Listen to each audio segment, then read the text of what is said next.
Juste avant de commencer cet épisode avec André Ducharme, une chose à vous dire. 3 bières, 3 rivières. 3 bières, 3 rivières. Là, vous allez peut-être vous demander, 3 bières, 3 rivières, qu'est-ce que ça veut dire? Est-ce que Yannick est en train d'avoir un ACV? Non, je ne suis pas en train d'avoir un ACV. Je suis là pour vous dire que le 20 octobre, 3 bières va être live au temps d'une pinte à Trois-Rivières. Ça va être vraiment le fun. On a hâte d'y aller. On est toujours content de sortir de Montréal pour venir vous voir. Alors venez nous voir au temps d'une pinte à Trois-Rivières le 20 octobre. On n'a pas encore annoncé l'invité. Suivez-nous sur Facebook pour avoir plus d'informations. On devrait annoncer ça très bientôt. Mais en attendant du 3 bières à Trois-Rivières, passons à cet épisode avec André Ducharme.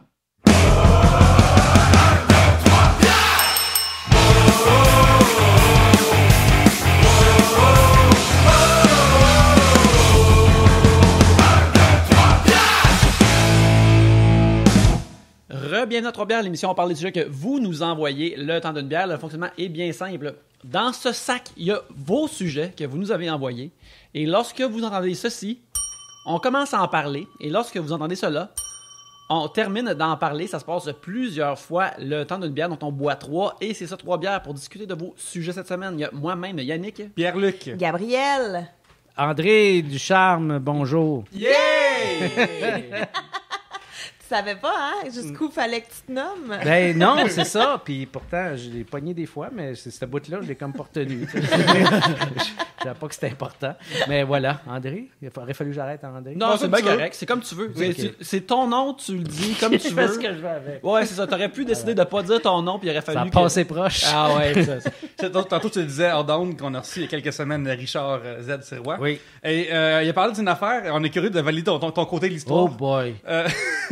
Vous êtes connu alors que lui était en chargé de cours, il était son professeur Oui. à l'UQAM. Oui. Et apparemment que tu tiendrais rancœur par rapport Oui. à une note. Un peu, oui. Oui. Écoute, Richard est la seule personne qui m'a donné autre chose qu'un A ou un B comme prof à l'UQAM. Puis c'était pas de ma faute. Je m'explique. J'étais en équipe avec quelqu'un qui, à un moment donné, a décidé qu'il était dans un creux de vague de bipolarité. Et ça a tout fait scraper mes travaux de cette session-là que j'ai essayé de réchapper comme je pouvais. Puis dans le cours de Richard, honnêtement, oui, effectivement, j'ai moffé un peu, mais je m'attendais à ce qu'il soit un peu magnanime. C'était mon ami. Non, ça a été mon seul C de mon bac, c'est Richard qui me l'a donné. Mais comme il m'a donné une job dans RBO, je lui parle. Ouais, c'est ça. Il s'est bien racheté. Lui. Il s'est bien Pas pire racheté. service rendu, pareil, là. Ben, quand même. Oui. Un affaire que je me demandais, par exemple, vite de même, c'est... je me demandais, On va ouvrir nos bières. Oui, on va ouvrir nos bières. On va Mais vers moi. Puis... je me demandais Ça prend un bon chandail. si tu étais fan ou si tu avais... Excuse, elle n'a pas fait de bruit. OK. Ah, en plus, hey, des voice-over, des effets sonores, vraiment, est-ce que tu fais des effets sonores dans un souper presque parfait? Des fois, tu veux comme non, ça peut puncher plus. Non, je me rends un pas là. slice, Je me rends pas là. Mais c'est une question un peu niaiseuse, mais je me demandais si tu avais déjà écouté Arrested Development, le sitcom. Pas tant, mais regarde. Parce que je trouvais que tu avais comme la même teneur que Ron Howard quand il fait la narration du show. OK. Je trouvais que c'était comme vraiment comme t'étais comme notre Ron Howard C'est gentil. du Québec, puis je trouvais ça vraiment le fun. Mais j'aime Ron Howard en plus. Non, mais en fait, le ton de narration d'un souper presque parfait, pour expliquer ce que c'est, ça vient le show vient d'Angleterre. Come Dine With Me. Il y a bien des gens qui pensaient que ça venait de la France Ouais, à moi cause aussi. d'un dîner presque parfait. Mais un dîner presque parfait, c'est Come Dine With Me version française. Nous autres, quand on m'a approché de faire ça, il y a déjà... my God, 7-8 ans, on m'a fait regarder le show anglais, le narrateur anglais et le narrateur français. C'est complètement différent. Le narrateur anglais, ça ressemble beaucoup à ce qu'on fait ici. C'est-à-dire un côté un petit peu, oui, sarcastique, mais on rit pas du participant, mais on est juste sur le bord. Alors qu'en France, on est un petit peu plus condescendant envers les participants. Puis on ne voulait pas aller là. On voulait vraiment prendre le ton anglais. Puis un peu plus tard, le producteur, Guillaume L'Espérance, m'a dit que la raison pour laquelle il m'avait approché moi pour ça, c'est que moi, je tripe beaucoup sur l'Angleterre. Je tripe sur l'humour anglais, la musique anglaise, la culture anglaise, j'aime ça. Fait que dans sa tête, j'étais une bonne personne pour catcher ce ton. Et est-ce que la musique anglaise était l'inspiration pour les Yellow Frogs? Oui! Ben oui! Les Yellow Frogs, là, il faut expliquer c'est quoi. Vous autres, vous le savez? Ben vous autres, peut-être Ouais, pas moi, tous les j'ai trois. aucune Ben non, on idée. est C'est ça. des nerds d'humour qui aiment ça, savoir ces OK, affaires-là. savoir, Mais... OK. C'est mon ancien groupe avant Rock et Belles Oreilles. OK, j'étais dans un groupe, c'était un groupe de musique. En fait, on faisait des parodies. C'est comme si on était un groupe yéyé des années 60, mais que personne connaissait, mais dans notre tête, tout le monde nous connaissait, puis on chantait nos grands succès, puis on se prenait vraiment pour le top of the world. Et une de ces chansons-là, c'est Le Feu sauvage de l'amour, OK. qui était vraiment une chanson que j'ai écrite avec Jacques Chevalier-Longueuil, Oui. entre autres, à 16 ans, 16-17 ans. Peut-être 15, je ne me rappelle plus. Mais bref, c'était un show des Yellow Frogs que la gang de Rock et Belles Oreilles, donc Richard Sirois, m'a vu pour la première fois à l'UQAM. Puis ils m'ont demandé de me joindre à eux pour la première émission de Rock et Belles Oreilles qui avait lieu 7-8 jours plus tard. Nice. Vous Ça autres, a été vite. vous autres, là, vous, Oui, vous avez oui. dit quelque chose que vous êtes à 15-16 ans qui a été indiqué ou qui était bon de quelque façon que ce soit? Pas Ben, moi, en tout cas. Non, moi, je sais qu'une fois, on niaisait avec un cam recorder d'une amie et tout, mais je voudrais vraiment pas que ça ressorte parce qu'on avait fait comme un genre de sitcom poche parce qu'un après-midi, t'as rien à faire, puis là, tu vis dans la hantise parce que tu dis, elle l'a chuté ou elle est dans une boîte quelque part quand ses parents ont divorcé. À 16 ans, ma plus grande fierté, moi, ça va être très niche le jeu vidéo, là, mais c'est d'avoir réussi le level facility à 00 Agent à James Bond 64 et d'avoir eu le temps pour unlocker le pouvoir invisible. Je m'en souviens de ma vie. À ce moment-là, c'était ma plus grande fierté. Ton plus top de 16 ans, c'était Ouais, ça? c'est ça, oui. Je ne peux pas dire que j'ai jamais... Fait que tu vois, il y a du monde Non, qui non, Ouais, c'est- c'est ça, c'est ridicule. C'était Bravo pour... C'était Le Feu sauvage. Le pire, c'est que je m'en souviens, on était dans le sous-sol de Jacques Chevalier avec les autres membres du groupe, puis on jouait ce tune-là, puis on avait ça 16 ans, tu sais. Puis là, on se regardait, on se disait, c'est un hit. Cette tune-là, c'est un hit. Mais on a 16 ans. Qu'est-ce que tu veux qu'on crisse avec ça? On disait, il arrivera jamais rien avec cette tune-là. Puis, ben, Est-ce finalement, qu'elle a été beaucoup adaptée entre, mettons, les Yellow Frogs et la version RBO? Pas tant. Pas tant, musicalement. Puis c'est drôle parce que RBO, les gars tripaient pas tant que ça sur le concept de faire une tune de ce genre-là musicalement. Puis on essayait toutes sortes d'arrangements musicaux autour de cette tune-là, puis des paroles. Puis finalement, à un moment donné, on s'est assis, on dit, ben non, c'est ça. C'est une tune yé-yé, puis ça va être une parodie de groupe yé-yé, puis that's it. Ça ressemble beaucoup.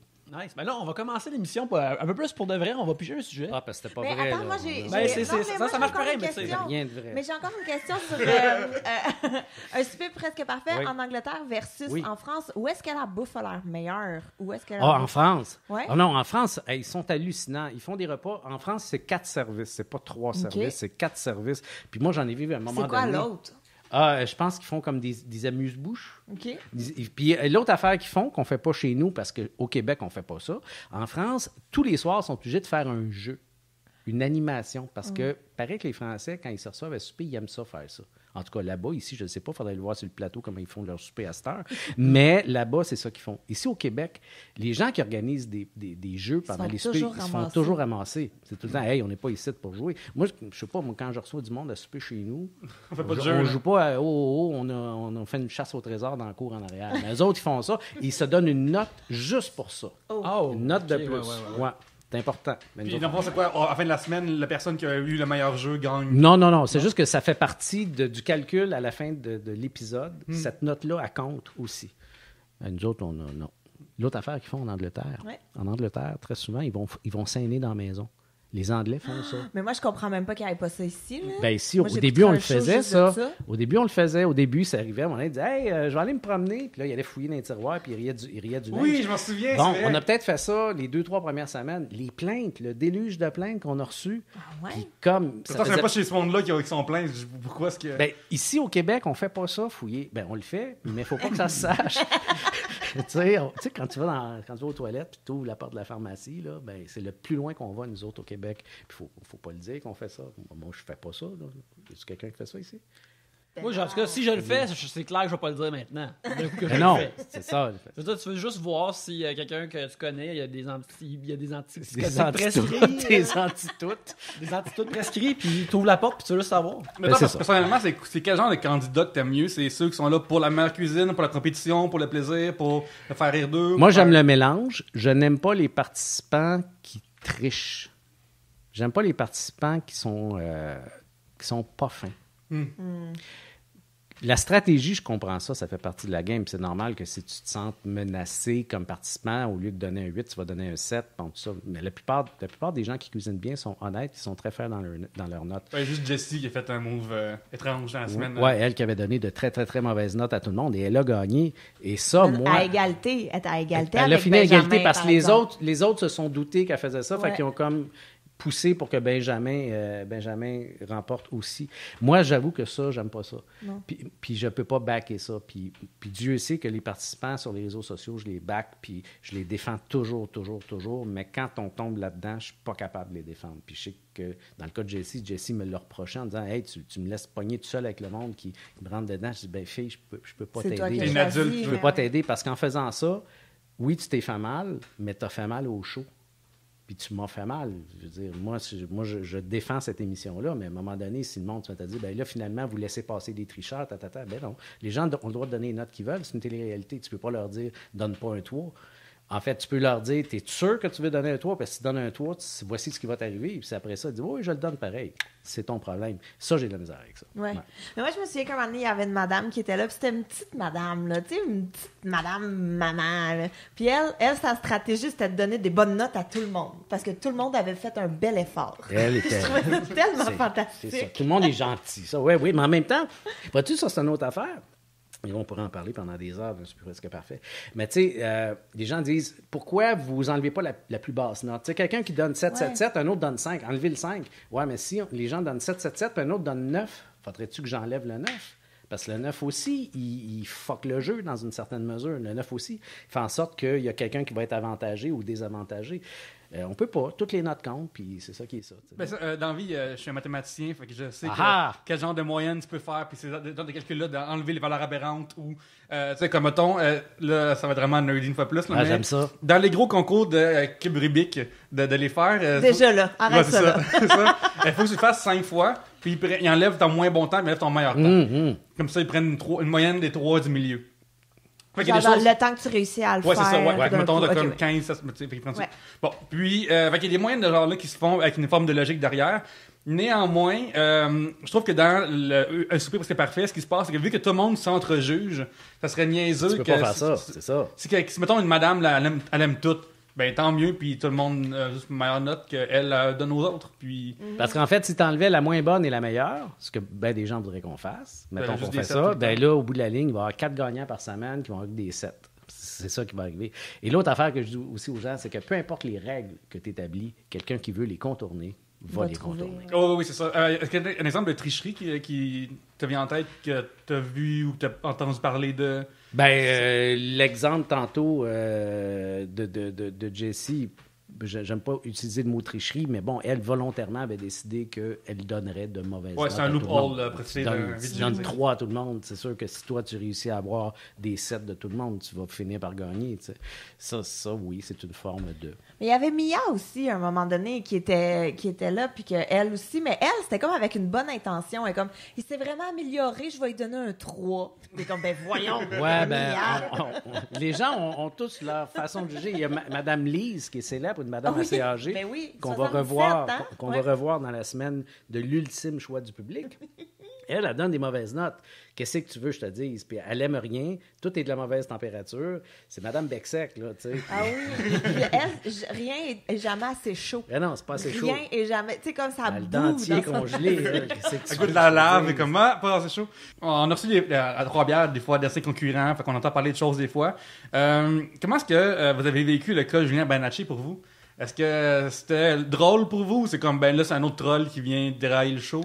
Je te dirais que c'était drôle, j'allais dire une fois, mais ça a été 2 fois parce qu'il est revenu. Je te dirais que si c'était ça tous les semaines, ça serait poche, tu sais. Mais Julien, ce qui a été le fun, puis moi, ce qui me faisait peur, quand parce que je vois toujours évidemment les émissions plusieurs fois avant tout le monde, ce qui me faisait peur, c'est que j'avais peur que le public embarque pas. J'avais peur que le public pense qu'on riait de lui. Puis finalement, le public a embarqué parce que Julien est aussi attachant comme gars, puis il est le fun, puis il était drôle. Fait que ça a passé. Puis la deuxième fois, ils ont encore embarqué dans le jeu. Il y en a un autre qui l'a fait l'an passé, Tommy Godet, qui a eu... Oui, le gars de Loutou.org. Exactement, qui a eu aussi ce genre de comportement-là, quoi qu'en cuisine, il cuisine un peu mieux. Mais, tu sais, quelqu'un champ gauche... Mais le monde a trippé, puis le monde a embarqué. Fait que moi, je suis parfait, je suis content. Puis Julien, il a bien joué aussi, dans le sens que lui, il était pas bon, mais il a pas damné le reste Ben, c'est de la parce qu'il était semaine. méga pas bon. Fait que rendu là, tu fais un château de saucisses, là, je trouve dans le fond que c'est mieux que ben des plats ordinaires que les gens font en pensant qu'ils sont le bout de la merde puis qu'ils vont gagner. Là, lui, il savait qu'il gagnerait pas. Puis les gens autour de la table ont embarqué aussi, tu sais. Il y a une couple qui n'en revenait pas, mais qui ont fini par dire « OK, ça va être ça, puis on peut jouer son jeu. » Puis il n'a pas nuit aux autres aussi. C'est ça qui est le fun. Il a dérangé personne d'autre. Fait que c'était parfait. Quand on a reçu Benjamin Toll à Trois-Bières, il a parlé que lui, il a fallu qu'il refasse sa soirée. Est-ce que c'est quelque chose... parce qu'il est arrivé un pépin technique. Ouais. Est-ce que c'est quelque chose qui est arrivé souvent? Ou c'est pas arrivé souvent. C'est arrivé plus qu'une fois, mais c'est pas arrivé souvent. Ça, c'est poche. Regarde, c'est plate au bout, là. Chaud, mais en télé, ça arrive. Est-ce que... Ça arrive en podcast aussi. Ça arrive, c'est ça, ça arrive. Qu'est-ce que tu veux faire? Mais est-ce que dans ce cas-là, il faut que les participants redonnent les mêmes notes? Ben oui. Ou comme on refait la soirée à neuf? Non, faut que... Je pense, en tout cas, là, je suis pas au courant de tout, mais de mémoire... le résultat doit être le même à la fin. Là. Fait que c'est juste de refaire... C'est un reshoot, c'est carrément ça. Donc, c'est de refaire la soirée, ce qui est très difficile pour les participants. Ils ne sont pas les acteurs non plus pour faire semblant qu'ils goûtent pas la première fois, ils ne seront pas là. C'est arrivé l'année passée, une fois aussi, que la soirée qui a mal été enregistrée, c'est pas la dernière, donc c'est genre, mettons, l'avant-dernière, mais ils s'en sont rendus compte, la dernière avait déjà été tournée, il a fallu qu'ils retournent l'avant-dernière en faisant comme si c'était la dernière, parce que... c'est l'avant-dernière. OK, oui. Fait qu'il manquait quelque chose. À un moment donné, tu commences à regarder l'émission, puis entre, je sais pas moi, le mercredi et le jeudi, il y a eu... Tu vois qu'il y a un changement de comportement entre les participants. Il y a tu ne comprends pas pourquoi, parce que dans le souper qui a malheureusement été effacé, rendu en studio de post-production. Il s'était passé de quoi? De grave, qui avait changé les relations entre la dynamique, mais on ne pouvait pas le montrer, puis on ne pouvait pas le refaire. Hey, chicanez-vous donc comme hier, tu peux pas faire ça. Mais heureusement, de mémoire, là, de ce que j'en sais, je pense que c'est juste arrivé 2 fois. OK. Est-ce que ça t'arrive de vouloir protéger les concurrents dans le sens qu'ils font un comportement qui n'est pas gentil ou disent quelque chose qui la dépense la pensée, puis il est comme bon... On le mettra pas ce bout-là parce que c'est pas pertinent ou c'est pas nécessairement... Non seulement ça nous arrive, mais c'est un souci constant. Moi, là... Est-ce que toi, t'es là en production? T'es là en post-prod, au montage et tout? En fait, je vois un premier montage assez avancé et sur lequel, depuis à peu près 4-5 ans, je peux intervenir. OK? Avec le producteur. Puis, un des soucis qu'on a, c'est toujours de protéger les participants, même si parfois, ça paraît pas. Tu te dis, hey boy, ce participant-là, il est allé vraiment loin. Dis-toi qu'il est allé encore plus loin que ça. Oh. Ouais. Dis-toi que c'est sûr que tout n'est pas là. Est-ce qu'on va avoir une version uncut à un moment donné sur DVD? Je pense pas, non. Faudrait pas. C'est pour dire qu'il y a de l'argent à faire de ma part. Hey boy. Non, mais moi, je trouve ça important parce que il y en a des fois qui, dans leur tête, disent, hey, cette semaine, je vais être bitch. Ça va être drôle. Puis ils ne se rendent pas compte que quand ça va passer, ben là, il va y avoir...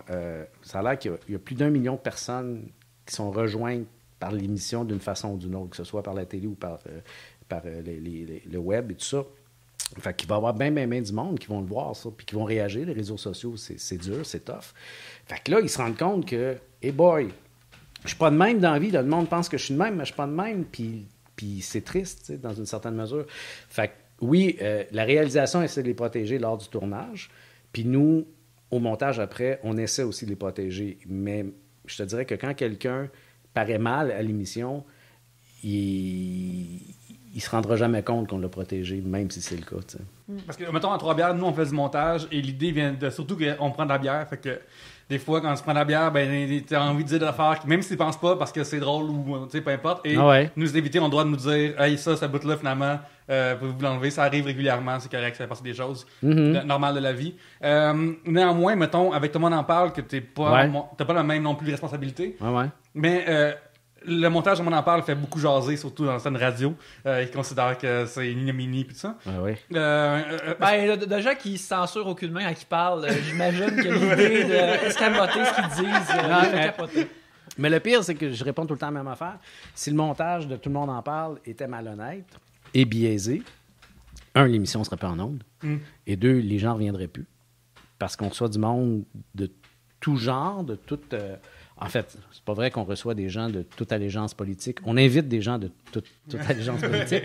Mais la plupart, même le Parti conservateur du Canada, quand il était au pouvoir, il y en a quelques-uns qui sont venus et puis ils n'ont jamais eu à se plaindre. Au contraire. Mais dans les questions que on sait que tu es dans l'oreillette de Guy qui anime. Toi, est-ce que c'est... ton but, c'est d'avoir des questions pertinentes avec des réponses où tu veux faire des moments où tu fais créer des drôleries. C'est quoi, il y a toutes sortes d'affaires. Écoute, c'est un show, une entrevue de Tout le monde en parle dure entre, je dirais, 25 et 35 minutes. Ça peut être plus long que ça quand c'est vraiment quelque chose de gros, mais c'est à peu près ça. Le gros de ce qui va arriver, on l'a un peu pas prévu, mais bon, on a planifié notre plan d'entrevue en pensant qu'on allait aller quelque part. Des fois, c'est là qu'on va. Puis des fois, on sent que ça s'en va quelque part et qu'il y a des moments qui vont arriver. Moi, ce qui arrive, c'est que je suis en régie. Et en régie, j'ai des plans sur tous les invités. Ce que Guy n'a pas. Guy, il se concentre sur son invité, il le regarde. Et Guy, en plus, il y a un œil qu'il ne voit pas. Ça, les gens ne le savent pas. Mais il voit... Faut-tu qu'on le coupe au montage? Non, il l'a déjà dit. Il voit très mal d'un œil. Donc, il y a bien des Je te gâche un truc de poker, puis c'est pas vrai, ça. Il est très bon au poker, puis c'est peut-être à cause de ça. Il n'y a pas d'expression dans un des deux yeux. Mais donc, c'est ça. Fait que moi, des fois, je vois dans l'œil de l'invité, ou je vois des fois dans l'élan de la bouche que l'invité veut intervenir, l'autre invité, et je le dis à Guy, je dis, bon, mais un tel veut parler. Et très souvent, ça donne des moments. C'est ça que j'allais dire, que c'est moi, souvent, les moments que je retiens le plus ou les moments les plus marquants, je trouve que c'est quand un invité qui n'a pas rapport intervient dans une entrevue pour poser une question que sans doute monsieur, madame, tout le monde se pose à la maison aussi. Puis des fois, c'est des affaires que tu sais pas, c'est des préoccupations d'invités dont tu n'es pas au courant parce que ça a rapport avec leur vie personnelle ou des choses qu'ils vivent dans leur famille ou, tu sais, un tel a un enfant, pas un enfant, mais ben oui, ils peuvent avoir des enfants, mais habituellement, les enfants, tu le sais, mais mettons un frère handicapé, puis là, il y a quelqu'un autour de la table qui est le ministre de la Santé qui se met à parler des soins aux handicapés, ben cette personne-là, dont tu te doutais pas du tout qu'elle allait être l'intervenant numéro 1 de l'entrevue, le devient parce que c'est un sujet qui le touche, puis c'est un sujet qu'il connaît bien. Puis là, bang, le ministre ramasse avec quelqu'un entre les pattes qu'il n'avait jamais vu venir, puis nous autres non plus. Puis ça fait des moments intéressants, effectivement. C'est quoi la pire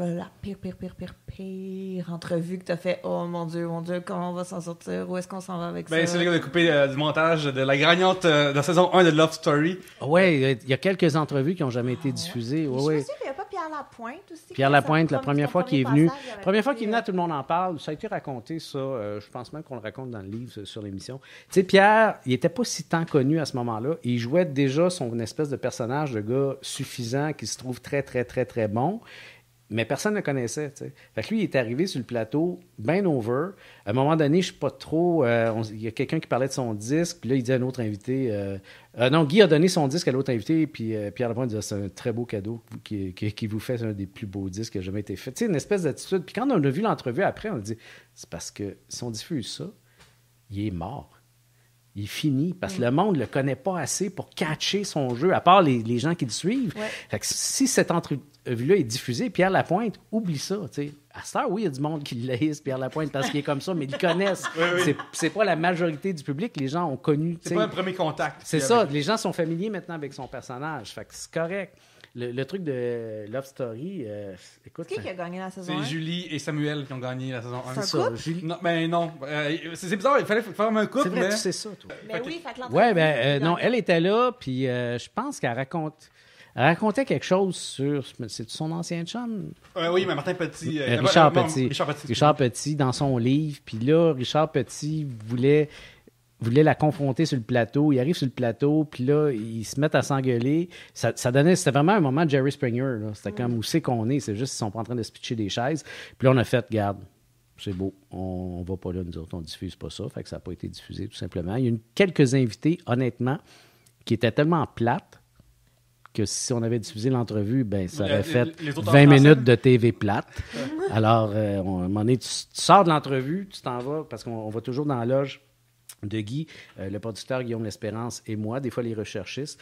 Puis tu sors d'une entrevue comme ça, tu t'en vas dans la loge, tu fais « OK, ben regarde, On en a eu. On la diffusera pas, cette entrevue-là. Il n'est rien arrivé. Ça a été un 25 minutes de rien du tout. Des fois, l'invité n'est pas en forme, ça arrive. Des fois, l'invité se braque. Il se rend compte que, oups, là, il y a 1 million de personnes qui vont voir, puis ce que je suis en train de dire, finalement, j'ai peut-être pas si tant envie que ça soit vu, puis il arrive à rien. Est-ce que ça arrive des fois que des invités reprennent leur réponse? Dans le sens où ils commencent à parler, ils font comme, excusez, Oh oui. OK, ça c'est correct. Ou... Oui, puis on leur dit, écoutez, là, on n'est pas live. Là, parce que, écoute, moi, je l'ai fait comme invité, tout le monde en parle 3 ou 4 fois. Et c'est bien énervant. C'est vraiment énervant. Tu le sens que... Il y a du monde en arrière de toi qui te regarde. Oui, puis il y a du monde de l'autre bord de la petite vitre qui te regarde en Moses, tu sais, puis tout ce que tu dis peut avoir du poids. Fait que oui, tu peux être bien nerveux, puis il y a des gens qui sont moins habitués de faire de la télé. Écoute, moi, je me rappelle une fois, on avait reçu... ça, c'était tellement drôle. On avait reçu 2... Tu sais, c'était dans les crises du fromage, là, la listériose, puis il y a plein de fromagers qui se faisaient suspendre leur production pendant un certain temps. Puis là, les fromagers voulaient que le gouvernement accélère un peu le traitement de ces dossiers-là. Puis là, on reçoit 2 personnes, deux frères qui font du fromage, qui étaient, paraît-il, très actifs pour défendre les fromagers. Fait que là, on commence l'entrevue. Fait que là, Guy pose la première question à l'invité numéro 1 des 2 frères. Le gars fiche complètement. Puis là, il regarde son frère et dit « Toi! » Son frère n'est pas plus capable. Puis là, ça fait... je pense que cette entrevue-là a été diffusée. On a réussi, avec le montage, à sauver. Mais c'est 2 personnes qui se sont rendus compte qu'ils sacrifice, tout le monde en parle, puis ils ont perdu complètement leurs moyens. T'sais. En même temps, c'est drôle, nous autres. C'est drôle puis c'est triste, tu sais, ça rentre dans la petite histoire de l'émission. Ça doit être tough des fois, par exemple, tu sais, quand tu reçois, mettons, quelqu'un qui tient des propos avec lesquels t'es pas d'accord ou qui est très, tu sais, qui affirme des choses que t'es comme, c'est pas ça du tout. Ben, des fois, c'est les invités autour de la table qui vont réagir. Nous autres, c'est ce qu'on espère, parce que l'animateur doit quand même, doit confronter. Il y a des gens qui reprochent à tout le monde en parle de ne pas confronter assez. En même temps, nous autres, on se dit que le téléspectateur, il est assez intelligent aussi pour se faire son idée. Puis si ça le choque, ce qu'il voit, ben, il est capable d'être choqué tout seul dans son salon. Il n'a pas besoin de nous autres pour être choqué. Mais c'est le cas, je sais, mettons, Dan Bigra, Raël. Non, Dan Bigra de Doc Mayou, c'est arrivé. Dan Bigra s'est choqué après Doc Mayou pour ses affaires d'études que les Noirs sont moins intelligents que les... Ouais. C'est sacré docteur. Oui, non, mais c'est parce que, tu sais, ce qu'il faut comprendre, tu as le Doc Mayou, tu as Dan Bigra. Ce qu'on pense pas, nous autres, on ne met pas les invités ensemble pour provoquer ce genre d'affaires-là. Ce qu'on n'a pas pensé, c'est que le père de Dan Bigra était un psychiatre. Fait que Dan Bigra, ce champ d'expertise-là, il le connaît un peu. Ce qu'on ne savait pas non plus, c'est que Mitsou allait réagir au fait que le Doc Mayou parle du fait que les Noirs avaient un quotient intellectuel moins élevé, parce qu'elle sort avec un Brésilien, donc quelqu'un qui a la peau foncée, qui est de descendance sud-américaine, puis ses enfants, ben, ils sont de descendance également sud-américaine, donc ils ont, oui, du sang mêlé, du sang noir, peut-être, je sais pas, mais elle, forcément, de se faire dire que quelqu'un qui est pas blanc est moins intelligent, ben, elle a grimpé ça dos. Mais ce qu'on a souvent répondu, c'est si tu veux créer une controverse sur un plateau, la dernière personne que tu invites, c'est Mitsou, la redoutable Mitsou. Fait que le fait attends, dans quel scandale elle était? Elle était là cette fois-là, tu sais. Elle a réagi fortement, puis elle a fait partie du fait que cette émission-là, 10 ans plus tard, 12 ans plus tard, fait encore jaser. C'est sa réaction à elle qu'on n'a jamais vu venir. Fait que c'est pour ça que ce qu'on explique souvent, c'est qu'on ne plante pas des invités en fonction des autres. Et quand il arrive ce genre d'affaires-là, souvent, on est les premiers à faire « Mais qu'est-ce qui est en train de se passer? » On ne le savait pas. Puis dans ce cas-là, est-ce que tu... toi-même, tu dis genre à Guy dans ton oreille, dans son oreillette, comme « Man, qu'est-ce qui se passe? » Ou tu fais juste comme « Bonne chance, bonne chance, on va prendre un café. » Non, mais souvent, c'est... Rendu là, c'est « Ben, regarde... laisse aller, on va voir ce qui va arriver. » Ou ben non, OK, Guy, là, il faut que tu interviennes parce qu'il faut que tu calmes un peu. Parce que des fois, quand ça se met à s'engueuler ou à parler un par-dessus l'autre, ça ne donne à rien. Mais là, il faut que tu ramènes la discipline sur le plateau. Puis dans des situations, mettons, Anne-Marie Lozic-esque, des faits d'affaires. Je l'ai frenché, à tout le monde en parle. Mais oui. Guy t'a pas empêché. Quoi? Ouais, j'ai fait ça. Écoute, j'ai reçu des lettres de bêtises de gens qui me disaient que je méritais que ma blonde me sac là à cause de ça. Puis que... Non, mais ce qui est arrivé, c'est que, tu sais, dans le temps qu'elle avait fait son entrevue avec Ben Affleck. Là, Oui, elle avait qu'elle s'était assise, c'était c'est- malaisant. Bon, hein? c'est ça. Et C'était palais, dans ouais. ce temps-là. Puis à un moment donné, on parle, il est en entrevue, puis il y a la gang de RBO qui est là aussi. Je sais plus trop pour quelle raison on était là. Puis là, à un moment donné, Yves Pelletier, il dit genre, ouais, tu t'assois sur Ben Affleck, mais nous autres, on est des cotons. T'es pas game de nous frencher. Puis là, elle se lève, puis elle décide qu'elle french tout le monde. Bon, OK, écoute, ouais, il est temps, j'ai mon ticket dans les mains, c'est mon tour. Fait que oui, j'ai frenché de Marie Lozic. Ça arrive. Ben non, ça arrive pas, justement. Tu sais, c'est privilégié qui comprend le... Ben oui, c'est ça. Ah non, mais écoute, je te jure, j'ai reçu des insultes par. Justement, par je veux courriel. savoir, C'est le super drôle. feedback, tout le monde en parle, et un Super c'est parfait, c'est vraiment pas le même, là, dans le sens que, tu sais, dans un Super c'est parfait, t'es quasiment avec nous de notre bar à regarder l'émission. Parce que dans tout le monde en parle, on connaît ton rôle en arrière. Fait que c'est pas toi qui as nécessairement allé au bat pour ces affaires-là. Et j'en suis fort heureux. Oui, exactement. Oui, parce que c'est plus sérieux aussi, comme dépendamment d'invités. aussi. Mais c'est encore drôle, hein, parce que moi, un de mes plaisirs, c'est d'aller, je sais, je devrais pas faire ça, mais aller lire les commentaires sur Facebook suite à des entrevues de Tout le monde en parle ou Ouais. des trucs comme ça. Puis des fois, autant c'est ultra respectueux, c'est bien articulé et tout, puis autant t'en as qui tapent avec leurs poings sur leur clavier, puis t'es comme, mais comment ça t'écoutes cette émission-là? Je comprends pas que tu sois pas en train d'écouter le banquier, tu comprends? Quelque chose que t'aimes, tu sais, que principe de base dans la vie. Tu sais, l'espérance de vie, c'est à peu près entre, mettons, on est autour de 80 ans maintenant, On est l'espérance rendu à de vie. 85, ça a monté. Ben, pourquoi Mais tu, le mot est resté à 105. pourquoi tu prends 5 minutes de ça pour faire quelque chose qui te fait chier? C'est sûr que ça dure longtemps. Et là, par c'est choix, tu sais, ouais. être pogné à faire des affaires qui nous écœurent, quand t'as pas le choix, t'es pogné avec puis t'attends que ça finisse. Mais volontairement, tu dis, hey, moi, tous les semaines, je vais m'asseoir pendant 2 heures et quart de temps pour regarder une Aïe. émission de TV que j'haïs. Mais je vais la regarder la semaine prochaine encore. Ça me faisait vraiment rire à un moment donné, justement, à Québec. Mes taxes, mon Dieu, d'autres puis leurs taxes. Puis à un moment donné, Guy avait commencé l'épisode en disant comme, OK, là, vos taxes, là, par Québécois, ça coûte 25 cents, ou par Canadien, là. Fait que j'ai un pot de 25 cents en bas que vous attendez. Si vous voulez chercher votre argent pour vos taxes pour l'émission, venez le chercher. On va vous Mais le donner. ça, c'était dans les premières semaines de l'émission, effectivement. En fait, oui, il y a eu un pot pendant quelques semaines à la réception de Radio-Canada avec des 25 cents dedans. Oh, wow. Mais il y a des gens qui sont allés chercher leurs 25 cents, dont quelques-uns étaient des gens qui travaillaient à Radio-Canada. Par protestation, parce qu'il faut penser aussi que quand Tout le monde en parle est arrivé, c'était en remplacement des Beaux Dimanches. Et il y a beaucoup de gens qui... Je sais pas c'était quoi un beau Les dimanche. Beaux Dimanches, c'était une émission... C'était l'émission qui commence, qui dit que le lendemain, t'es à l'école, avec une voix très solennelle qui fait « Le beau dimanche ». Fait que ça veut juste dire que bienvenue, t'es rendu un adulte maintenant. Non, mais c'est une émission qui... Bon, il y avait beaucoup de théâtre au Beau Dimanche, il y avait beaucoup de musique, il y avait même des concerts de musique classique. C'était vraiment une émission culturelle du dimanche soir de Radio-Canada. Pour te donner une idée, à un moment donné, il avait mis le théâtre chanté, comme du musical de l'Éligan, mettons. Tu sais, c'était vraiment comme... Tu sais, du stock blockbuster, là. Ouais, c'est comme une découverte pour l'art. Mais en même temps, c'est une émission qui a été une émission culte et Oui. très, très, très importante à Radio-Canada. C'est juste qu'à un moment donné, le public est allé ailleurs. Il faut dire aussi que puis ça vaut pour toutes sortes de styles d'émissions de télévision qui ont été à Radio-Canada, surtout. Radio-Canada était une télé généraliste, mais était, pendant un certain temps, la seule de 2 ou 3 télés au Québec. À un moment donné, ben là, on est rendu avec 40 quelques chaînes. Et ben, ce type d'émission-là se retrouve sur d'autres chaînes maintenant, puis c'est plus Radio-Canada qui les diffuse. Ça, c'est un choix de Radio-Canada, ça n'a rien à voir avec moi, mais à un moment donné, il y a eu une volonté d'aller ailleurs, puis ils sont allés vers Tout le monde en parle.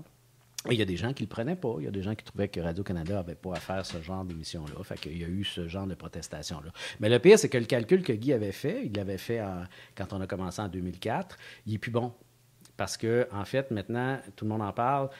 Comme il y a bien du monde qui regarde depuis bien des années, puis c'est le même Moses de décor qui a été fait il y a 14 ans, bien là, ça ne coûte plus 25 cents. Je pense que ça rapporte 10 cents. Fait qu'il faudrait que Guy aille sonner chez du monde pour aller récupérer son 10 cents. C'est quelque chose de même. Là. Y a-tu pris les noms en note? Y a-tu la liste quelque part? Écoute, on a terminé le premier segment sans avoir pigé un seul sujet. C'est une première à 3 bières. C'est une première à 3 bières. C'est vrai? Ben ça, oui. c'est parce que je parle trop? Non, c'est super intéressant. On a la Ok. chance de t'avoir, on va en profiter. Là. Oui, fait que on va prendre une petite pause et écouter des messages et revenir direct après.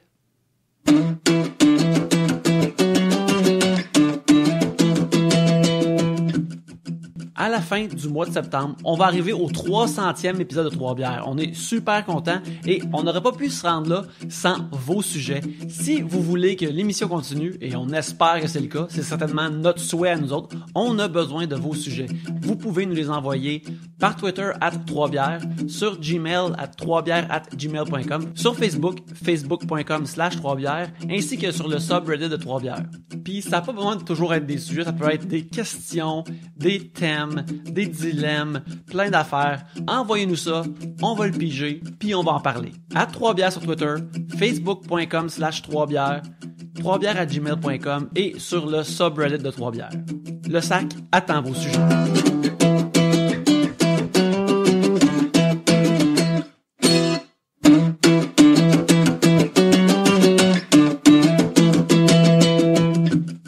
Vous aimez acheter des affaires, vous aimez Trois Bières, eh bien, j'ai une super bonne façon de allier ces deux passions-là pour vous. Vous avez juste à aller au 3bières.com/Amazon. Mettons que vous voulez vous acheter quelque chose comme, mettons, un Blu-ray de Wonder Woman qui sort le 17 septembre. Ben, c'est bien simple.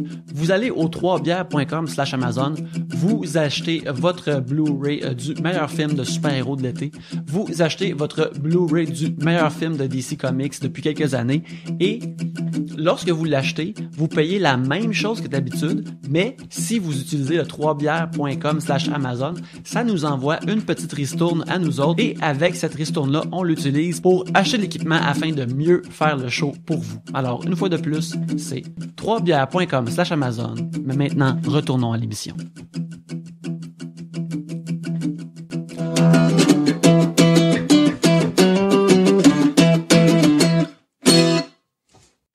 Du légendaire groupe RBO. Vous étiez il y a quelques jours, justement, à la grande scène Vidéotron, en train de chanter avec l'OSM. Ouais. C'est vraiment cool. Il y a beaucoup de monde ici qui disent que RBO en 2017, ça ne marcherait pas. Ouais. À cause que tous les gens sont tout le temps offensés par tout et tout ça. Néanmoins, il a fait un bye-bye assez semi-récemment. Ouais. Penses-tu que ça se pourrait se refaire du RBO aujourd'hui? Ben regarde, moi je me rappelle que quand on a commencé, on était à la radio communautaire en 81. On est arrivé à la radio commerciale à C'est quoi en 83-84, et la première affaire que les gens nous disaient, c'est... Je veux juste dire que j'étais pas née. Moi, je l'étais. Moi, je ne savais pas en quel mois. Vraiment traumatisé. Mes enfants n'étaient pas nés. Arrête de C'est pleurer, déjà ça. André, puis réponds à la Non, c'est question. correct, je m'assume. Ça va très bien.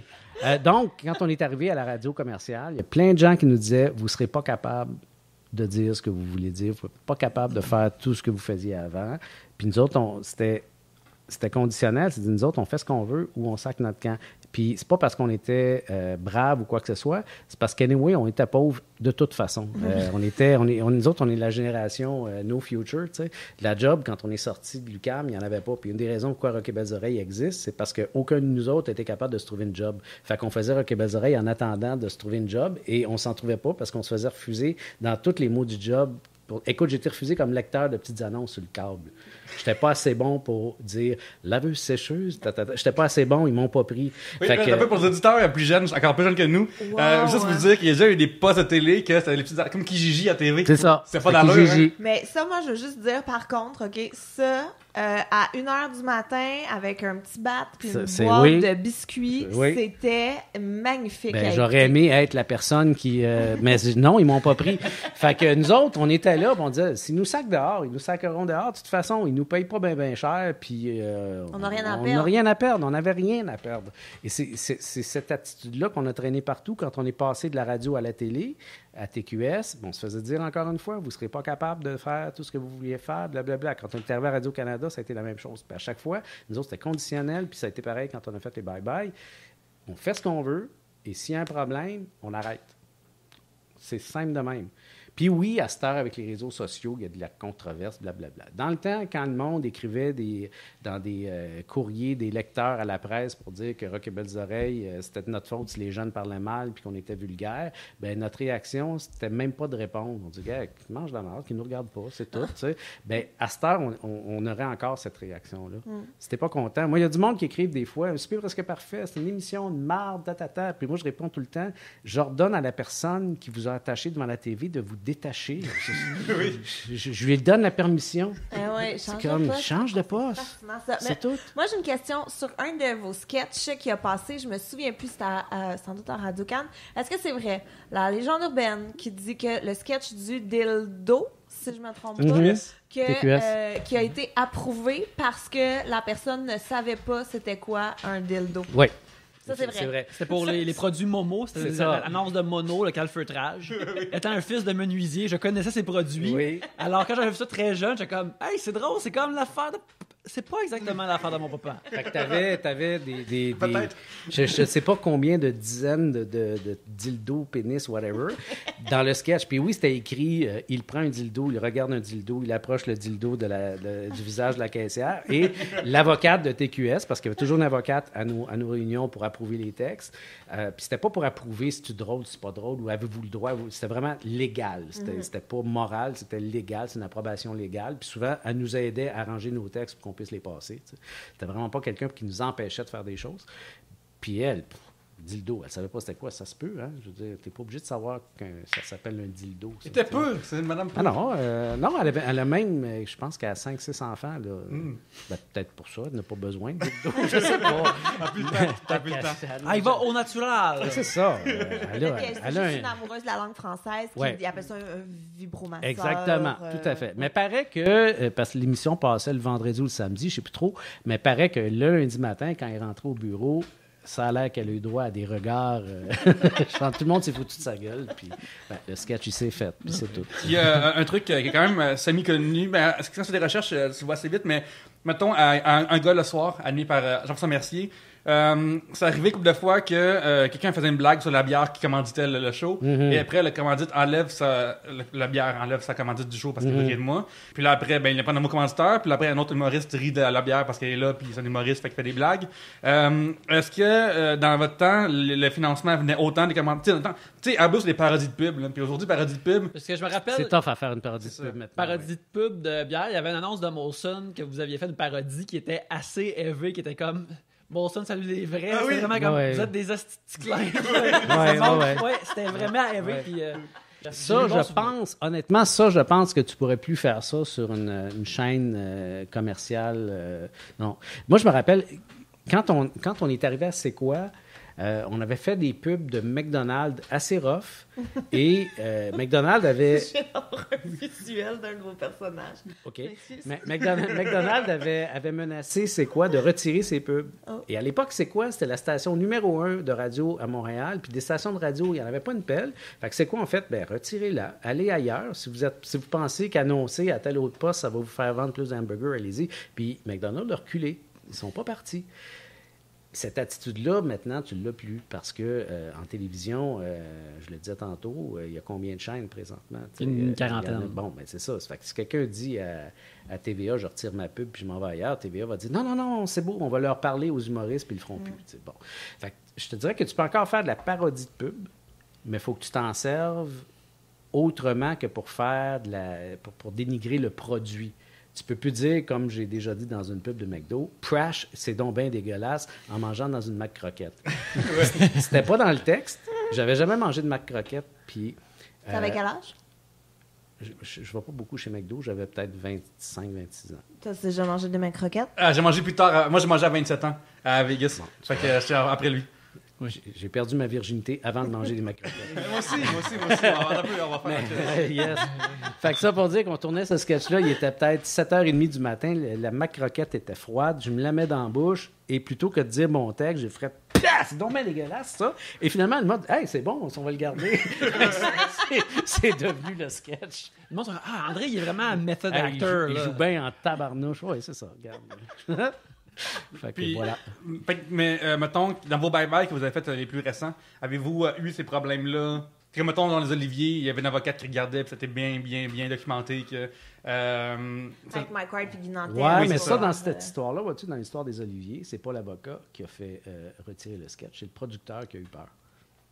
C'est le producteur. Puis c'est ça, des fois, souvent. Tu peux Juste pour l'auditeur, c'est quoi la différence entre un diffuseur et un producteur? OK. Le diffuseur, c'est Radio-Canada.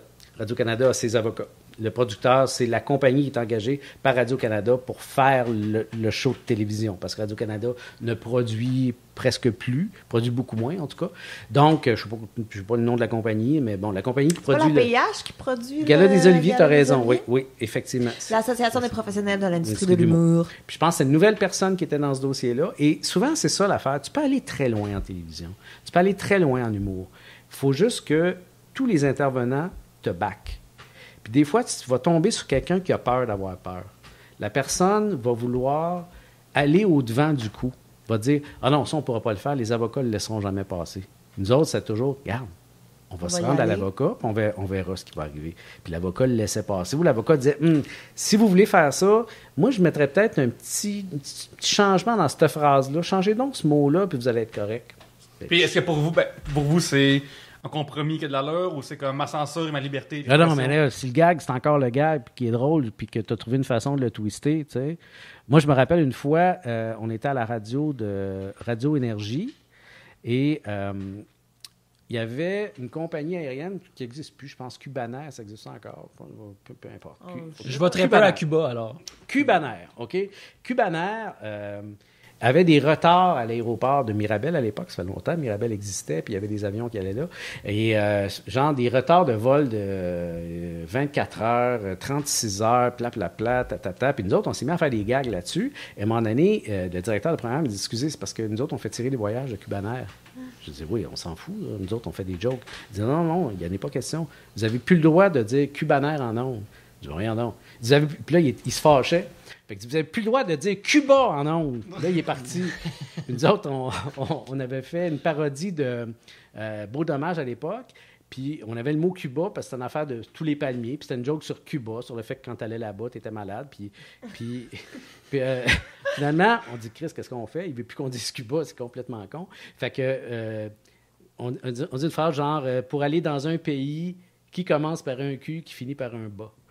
Fait qu'on l'a dit, c'est tout. Ça se contourne. C'est ça l'affaire. Puis c'est ça le fun. C'est de dire, OK, tu mets la ligne là, ben moi, je vais quand même piler par-dessus. C'est juste trouver une façon de piler par-dessus. Tu sais, des fois, il y a des mentalités comme quand vous êtes des jeunes qui veulent traverser dans le milieu. Tu as la mentalité de tout à perdre, rien à perdre ou tout à gagner. Dans le sens que tu pourrais dire, ah ben là, je vais rester en nombre le plus longtemps possible, ben, je ne prendrai pas ce genre de twist-là parce que je ne prendrai pas la chance de peut-être que de la faire la même. Et vous étiez comme naturellement des rebelles, des belligérants. Ouais, mais on était 5. 4, tout dépendant du moment. Et ça aide beaucoup. Tu es beaucoup plus brave quand tu es 4 que quand tu es 1. Moi, je n'ai fait des shows tout seul. J'ai été dans des productions d'humour. Quand tu es tout seul pour te défendre devant un producteur qui dit hey, non, ça, là, il faut que tu sois culotté en Moses. Vous avez de la merde, je le fais pareil. T'sais. Quand tu es 4, 5, c'est de la merde, on le fait pareil. Tu le sens plus. Tu as plus cette force-là. Quand tu es plus nombreux, puis c'est normal. Fait que on a été chanceux, on l'a été très longtemps. Puis quand tu es avec Guy Lepage dans ton groupe d'humour, tu es déjà baveux en partant. Tu peux pas faire autrement. Pierre-Luc, va-t-on piger un sujet Non, éventuellement? oui. Peut-être. D'ailleurs, je trouve que... Dans la poche à sujet. Pierre-Luc, on est des fans de lutte, puis on trouve que des fois, les entrées sont trop drables pour certaines personnes.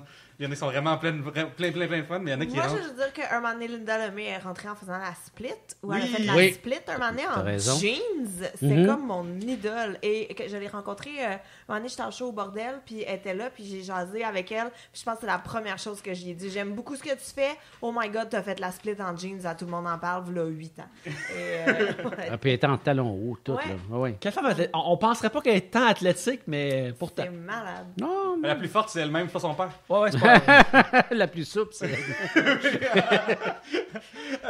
Francis Bombardier, un auditeur, nous demande quelle mode vous avez trouvé vraiment niaiseuse quand vous étiez jeune. Par exemple, lui, il mangeait des sacs de ramen crus. Ah ouais, nous autres, ça, on faisait ça. Ah! Oui. Ben, écoute, parce que moi, j'étais jeune il y a longtemps, personnellement.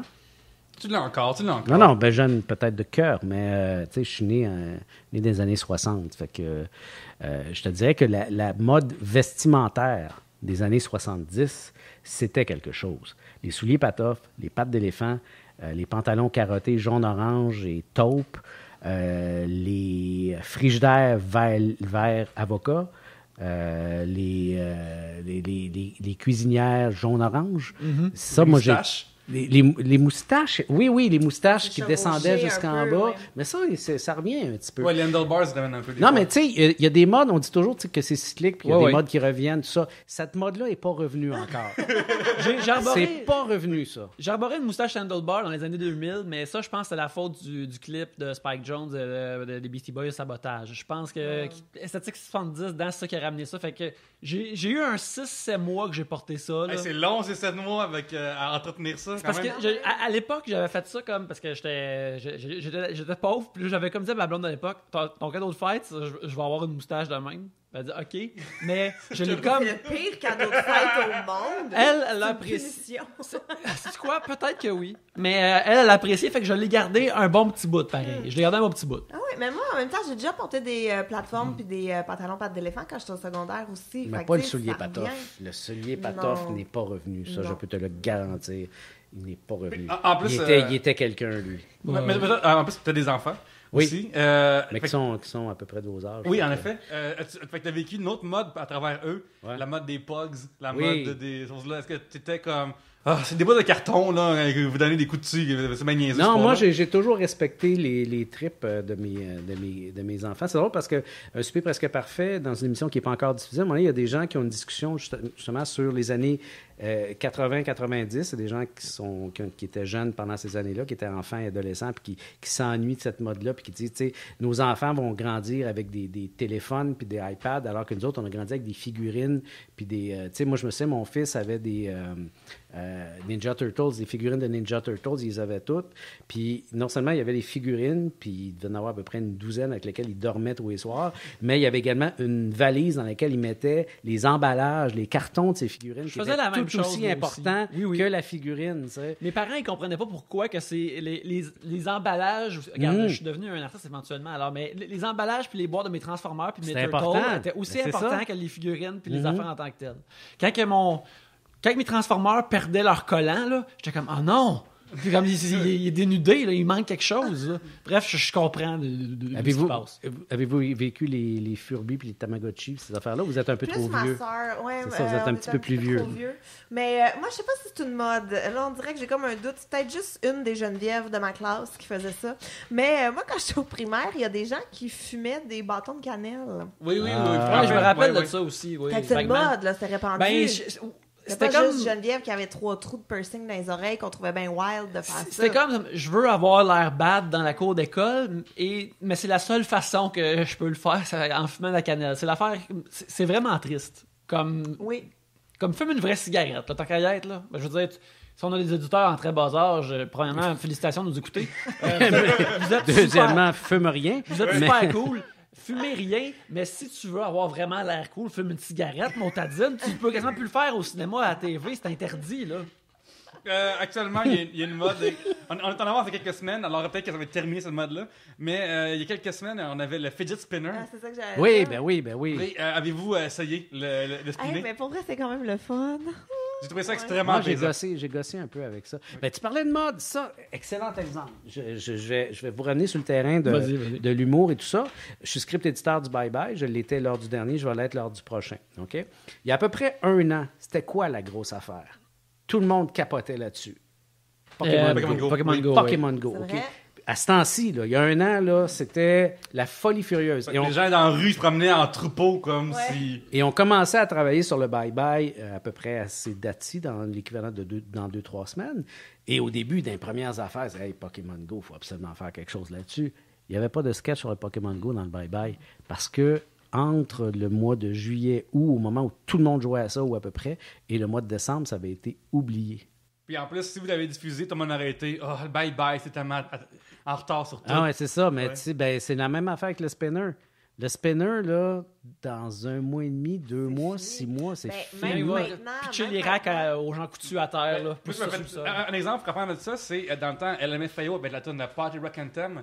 Et l'affaire du bye-bye, c'était cette année, on sort Pauline. Et après le bye-bye, Pauline est rentrée comme première ministre.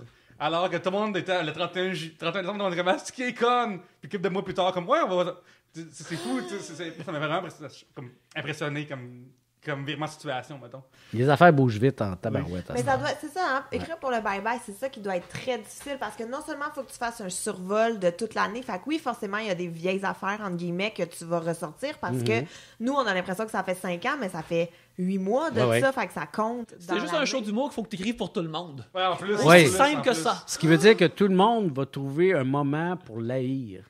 C'est vraiment ça le bye-bye. C'est que c'est impossible de plaire à tout le monde. C'est vraiment impossible. Tu ratisses le plus large, mais tu sais très bien, moi, bon, ce sketch-là, il y a du monde qui vont l'haïr, ils n'auront pas ça. Des fois, ce que tu dis, parce qu'en plus, les gens te prêtent des intentions politiques. On essaie toujours, nous autres, de fesser sur tout le monde égal, mais je veux dire, il y a des... Tu sais, les gens qui vénèrent Donald Trump, si tu fais un sketch sur Donald Trump, ils vont dire que tu es anti-Donald Trump, puis ils verront pas le sketch que tu as fait sur Hillary Clinton. Ouais. Ils l'ont trouvé drôle, fait qu'ils l'ont déjà oublié. C'est normal de rire d'Hillary Clinton pour eux autres. C'est vraiment quelque chose à gérer, mais Tantôt, on parlait c'est juste drôle. des critiques de USPP ou de tout le monde en parle. Celle du bye-bye, ça... Comment ça que le lendemain de bye-bye, tout le monde devient spécialiste d'humour dans cette histoire-là? Là? Mais comment ça, il y a une critique du bye-bye, point? Ça reviendra pas. C'est pas. Ouais, mais en même tu sais, temps. Tu comprends? Non, mais dans le sens. Moi, c'est quelque chose que je comprends. Une critique de show, OK, le show part en tournée. Une critique de cinéma, OK, c'est un cinéma. Mais le bye-bye, c'est un one-shot deal. Même si t'aimes pas ça, ils vont pas se réajuster la semaine prochaine. En même temps, il y a y des en critiques aura pas. des gars des Oscars, des critiques de toute Ben, l'affaire. des Ouais, critiques ben, de disques, justement, des critiques de toutes sortes Ça- d'affaires. Tout ça sert à rien. Ben, Voilà, je l'ai bon. dit, coupé sur mon montage. Non. Ben oui, mais c'est Soyez normal. donc content qu'on soit pas en Corée du Nord, esti. Mais le pire, c'est que les fameuses critiques de bye-bye, moi, j'ai fait trois émissions de fin d'année avec RBO qui étaient des liquidations des fêtes. J'ai fait 2 bye-bye avec RBO. Là, j'ai fait ce bye-bye-là comme script éditeur. Je ferai le prochain. C'est cette année, je m'excuse, je fais Ouais. juste parenthèse. C'est cette année qu'il y avait un sketch avec Marie-Lou puis Alex Champagne? Non. C'est l'autre année. C'est l'autre avant. Ça, mais c'est Hélène Bourgeois-Leclerc et l'autre que j'oublie, Véronique Claveau. Claveau. Sont tellement bonnes, ces filles-là. Moi, ils me font capoter comment elles sont. Puis Anne Dorval, cette année. Anne Dorval, cette année, dans la pub de char, me dégueulait autant qu'elle me faisait rire. C'était fou. Je la regardais, je riais, mais j'avais mal en même temps. c'était vraiment quelque C'était chose. tellement magnifique. C'était là. vraiment quelque chose, la face que tu avais là-dessus. Puis quand faisait Daniel Henkel des Elle était Dragons, bonne. moi, j'interviens. Bon, une fois que les textes sont remis, je suis plus là. À part, bon, j'ai tourné un peu, j'ai fait une coupe de rôle dans le bye-bye, mais je ne vois que, genre, 3 semaines plus tard, les premiers montages des sketchs qui ont été tournés. Une des premières affaires que j'ai vues, c'est Dragon. Je m'installe, le sketch part, je la vois, elle n'a même pas encore parlé. J'ai fait, et donc, ben écœurante. Elle n'a pas dit un mot Ouais. encore. C'était ça. Ah non, Ça mais- manque un peu de fusion marocaine. Vraiment C'était genre bonne. un truc de poulet rôti. C'était fantastique. Ouais, Anne Dorval, ouais. je suis vraiment dans mon Dans le fond, un script éditeur pour le bye-bye, ça correspond à quoi comme tâche? Dans le sens que ça passe à travers les textes en arrière, mais c'est quoi ton point de vue? C'est OK, ça c'est pas assez punché ou ça c'est pas assez sexuel, ça c'est pas assez. C'est toutes sortes d'affaires. Écoute, un bye-bye, c'est très complexe. C'est un gros bateau. Il y a des pièges. Puis une des raisons pourquoi on est venu me chercher, c'est que ces pièges-là, je les ai déjà rencontrés en le faisant avant. Donc, tu sais, quand je parlais tantôt, faut que tu tires égal sur tout le monde. Tu sais, c'est un peu ça. Moi, tu dis, hey, là, on est avancé, là, on a 1 mois de fête d'écriture sur 1 mois et demi, mais je vois pas de sketch sur telle affaire. Ça manque, il faut trouver de quoi. Il faut qu'on parle de ça. Ça fait partie du travail. Mais oui, ça fait partie aussi du travail de regarder un sketch qui est écrit puis de faire il faut le retravailler. Il y a 3 jokes qui s'annulent. Il faut en choisir une des 3 parce que là, on ne peut pas les faire les 3. C'est de jouer avec les textes aussi. Des fois, c'est de jouer juste avec une formulation, des fois, de dire cette réplique-là, là, OK, si on la fait de même, elle va marcher mieux. Fait que le script éditeur, je suis là aux réunions. Donc, je suis là à l'idéation, j'émets des idées, je suis là aux premières versions de texte. Et il y a toujours une version, peut-être pas la 2e, mais certainement la 3e qui va aboutir dans mes mains, puis que un moment donné, moi, je vais m'asseoir, puis je vais faire une version la plus finale possible de ce texte-là. Mais t'as-tu le dernier mot ou c'est quelqu'un après toi qui a le dernier mot? Dans le cas du bye-bye, c'est Simon-Olivier Fecteau qui a le dernier mot, parce que c'est lui le réalisateur. Mais je te dirais qu'en écriture, on travaille vraiment en collégialité. Puis à un moment donné, quand le bateau est parti et que lui est vraiment pris dans sa job de réalisation puis qu'on en a pour 3 semaines à tourner, bien, s'il arrive de quoi, c'est moi qui va s'en occuper au niveau de l'écriture parce qu'il n'y aura pas le temps. T'sais. Cette année, on l'a vécu d'aplomb avec les élections américaines. Non seulement le résultat des élections américaines a surpris tout le monde, probablement Donald Trump lui-même, mais une fois que Donald Trump a été élu, quotidiennement, Ouais, c'est la qu'un situation début, là. changeait. Puis c'est encore comme ça aujourd'hui. Tu sais, si Oh, tu avais ouais. à écrire cette semaine un sketch sur Donald Trump, tu commencerais à l'écrire aujourd'hui, puis demain, il serait plus bon parce qu'il y aurait déjà autre chose. Ben oui, même aujourd'hui, on parle que le directeur de la communication a été renvoyé après 10 jours. Mais en décembre, on s'en souviendra plus non plus. Puis... Non, c'est ça. Moi, je vais exactement. toujours me souvenir de lui. Oui, oui, non, toujours lui, me il, souvenir il de est ce dur, gars-là. il est dur à oublier, mais quand même. Mais le cas de Donald Trump est un excellent exemple. Moi, on avançait, on disait, il va falloir faire de quoi?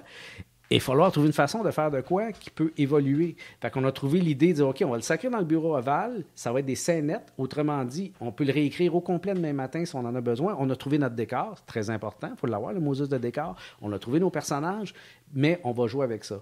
Et il y a des scènes qui étaient dans le sketch qui se retrouvent à l'écran qui ont été écrites le matin même. Ou la veille, là, quelque chose comme ça. Est-ce que ce serait bien du trouble de mettre les scènes... Tu sais, il y a souvent des director's cut qui existent. Juste sur YouTube, hey, c'est pas arrivé, il a pas perdu, mais s'il avait perdu, voici ce qu'on avait prévu. C'est comme récemment, ils ont sorti le tape de M. Parizeau qui a si avec le Québec a été souverain. Ah ouais, le avait son discours, speech, il y avait son ouais. Ça, discours. fait que, tu sais, l'espèce de l'autre timeline comme dirait M. Brown. Est-ce que ça existe? C'est un docteur, s'il vous plaît. Oui, c'est vrai, docteur qu'on a fait. Ben, ce qui est compliqué, c'est que, bon, si tu veux montrer quelque chose qui a été tourné, mais qui n'a pas été gardé pour le final, ce qui arrive, ben, il faut quand même que tu fasses un montage. Donc, il faut que tu aies des ressources comme si tu le mettais en ondes. Ça va coûter le même prix. Cet argent-là, tu ne l'as pas. Parce que si tu le mets là, tu dis, ben là, ça veut dire que le bye-bye va avoir moins d'argent pour des sketchs qu'on ne mettra pas en ondes, mais qu'on va mettre sur d'autres canaux. Fait que pour l'instant, en tout cas, il faudrait qu'il y ait des ressources. Ma question allouées à aussi, ça, c'est... tu sais. Qu'est-ce que tu faisais pour un nouvel an? Mettons, est-ce que tu regardais le bye-bye, toi? Ou t'es comme, je suis à la job, puis, ou est-ce que ça te stressait, ou t'es comme, moi, j'aurais fait de même, ou qu'est-ce que tu faisais à ce moment-là? Est-ce que tu parles du bye-bye de cette année ou en celui que- général? Ouais, ben, celui que c'est celui que t'as impliqué. OK, ça dépend. Cette année, je ne l'ai pas regardé parce que je l'avais vu genre 2 fois la veille et que je partais le 2 au matin. Non, le 1er au matin. Le 1er au matin, je sacrais mon camp, entre autres parce que je ne voulais pas être ici. Oui. Parce que je sais c'est quoi un après bye-bye. J'en ai vécu. T'es mieux de ne pas être là. En plus, avec les réseaux sociaux. Heureusement, cette année, ça s'est bien passé. C'est ça qui est le plus fou. Mais je voulais pas scraper ma semaine et le plaisir que j'avais eu à gérer du monde qui m'écrivent, qui m'insultent sur les réseaux sociaux parce qu'ils sont pas contents. Puis là, je vais répondre, Caroline, je peux pas m'empêcher de répondre. Puis là, d'être pogné dans une dynamique. Oui, d'ailleurs, si vous voulez discuter avec quelqu'un sur Internet, André Ducharme est ouvert à vous lancer sur Twitter, il répond à tout le monde. Ouais, mais je suis. On en parlera. J'ai mes tactiques, j'ai ma façon de manœuvrer avec ça. Mais tout ça pour dire que j'avais une semaine de vacances, je l'ai prise, je suis parti, puis j'étais en Californie, OK? J'étais avec ma blonde, et j'arrive là le 1er, blablabla, fait notre journée. Le 2 au matin, on décide d'aller visiter le zoo de San Diego. Je rentre dans le zoo de San Diego avec ma blonde, ça fait même pas 5 minutes qu'on est là, et là, j'entends « Monsieur Ducharme! Oh, non. Hey, le bye-bye, là! Ah, que c'était bon! » Tu fais « calme. J'aurais dû aller en Espagne. Pas moyen. Il n'y a pas moyen de se pousser. Colin. Mais il a dit que c'était bon, fait quand même. Ben non, mais c'est ça. Cette année, la réponse a été le fun au bye-bye. Fait que ça a été plus facile à vivre, mais... Mettons les autres années, de voir quand vous le faisiez, qu'est-ce Ouais. que tu faisais à ce moment-là du décompte? T'étais-tu en train de regarder? Là, avec souvent, on vous le autres? regardait ensemble. À RBO, on se ramassait toute la gang, on invitait du monde, puis ça nous faisait chier parce que le monde parle pendant les pubs, puis il arrête pas de parler quand ça recommence. Là, dit, hey, vos gueules, calice, on veut le regarder, le petit bye-bye. Puis ça, c'est nous autres, on veut regarder notre bye-bye, puis le monde des autres, hey, ils ont du fun, ils boivent. Fait que ça, c'est la pire affaire. Regardez À le quel point bye. que les gens sont avec RBO puis ils écoutent pas du RBO. Ça n'a pas de crise dans Non, non, ils ont du fun. Puis toi, t'es là, tu regardes, t'as un gros smile. Hey, c'est le fun, hein? C'est bon, hein? Puis les autres, fait que À non. partir de quelle date aussi vous devenez nerveux, tu sais, de là, faut plus qu'il se passe rien parce que là, c'est bouclé, c'est seté, on n'a pas le temps de rien faire. Comme, please, tout le monde, restez en vie jusqu'au 2. Ouais, oui, parce que tu veux pas que je sais pas moi. Tu Le fais- 30 Trump meurt. Ben, mettons, ben oui. Il y a un- Je sais pas, il est vraiment en bonne santé. Je suis sûr qu'il n'y a rien comme ça qui va arriver. Non, mais ça C'est peut pas arriver. Puis, écoute, je te dirais que les tournages se terminent d'habitude le 21 décembre. Décembre? Ouais, Crime. 21 décembre. Il y a toujours une journée prévue, le 27, stand-by, dans laquelle tu as mis une forme de sketch. Souvent, c'est des bulletins de nouvelles. C'est pour ça qu'il y a souvent des bulletins de nouvelles au bye-bye, parce que c'est une façon assez facile et rapide de... Nous autres, ça nous est arrivé à RBO. Il y a un sketch qui a été tourné le 27 décembre pour un de nos bye-bye, qui est considéré comme un des très bons sketchs qu'on a fait. C'est la parodie de 110%. Avec Jean Perron, Michel Bergeron. Nous autres, on avait décidé qu'on allait servir d'eux autres pour parler de la situation politique. On a dit, tout ce qui va se passer de politique dans les derniers jours, on va mettre ça là-dedans. On avait déjà un texte, puis on dit, s'il y a des trucs d'actualité, on le remplacera. Ce sketch-là est enregistré le 27 décembre. 2 shots, 2 takes. C'était quasiment du live. On aurait pu faire ça sur un stage, puis ça coulait, puis on l'avait. Puis en le faisant, on le savait. On dit, calé, il y a vraiment de quoi qui est en train de se passer. Et on arrive pour enregistrer l'émission, on apprend que TQS fait faillite et ferme. Puis l'émission était à TQS. On a fait faire des stickers TQS fermé, faillite, dans la vitre. Vous regarderez le décor, c'est dans la vitre du décor. On a fait ça le matin même, on venait de l'apprendre. On a ajusté même notre décor à l'actualité le 27 décembre pour un sketch qui, pour moi, est un des très bons sketchs qu'on a fait dans un contexte de bye-bye. C'est comme ça. Nice. Ben, on arrive à la fin du 2e segment. On a rentré une question. Va-t-on en piger 2 dans le prochain? Je sais pas, c'est fou, on le sait pas. Mais en attendant, on va écouter quelques messages.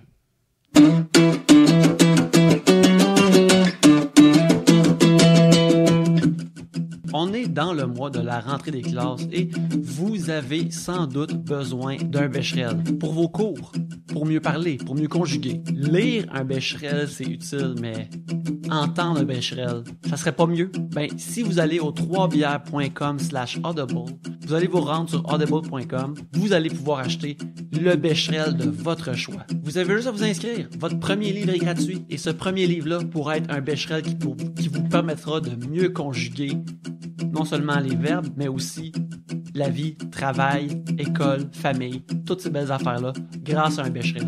Là, vous allez me dire, Yannick, je suis un décrocheur. J'ai pas besoin de Becherel. Probablement que j'ai pas besoin de 3bières.com/audible. Ben, trompe-toi, mon ami. Parce que, avec un livre audio de Audible, tu pourrais t'acheter un livre comme How the Irish Saved Civilization. Pourquoi tu voudrais t'acheter ce livre audio-là? Pourquoi tu voudrais avoir ça dans tes oreilles? Parce que c'est Liam Neeson qui fait la narration. C'est-tu pas beau sur rien qu'un peu? T'achètes ce livre-là, tu vas au pub de ton choix, tu te mets un peu sloppy, t'écoutes ça, puis t'as juste à faire semblant que Liam Neeson, il est là, puis il parle de son peuple, puis de l'histoire de son peuple, puis il veut jamais se la fermer. C'est comme 3 heures d'histoire irlandaise, toute racontée par la merveilleuse voix de Liam Neeson. Ça n'a pas l'air merveilleux, ça rien qu'un peu? Ben, moi, je pense que oui. Fait que tu veuilles ça, ou que tu veuilles un Becherel, je t'invite à aller au 3bières.com/audible pour t'abonner et d'avoir un livre gratuit qui va rendre ta vie meilleure, que ce soit un Becherel ou l'historique d'un peuple raconté par Liam Neeson.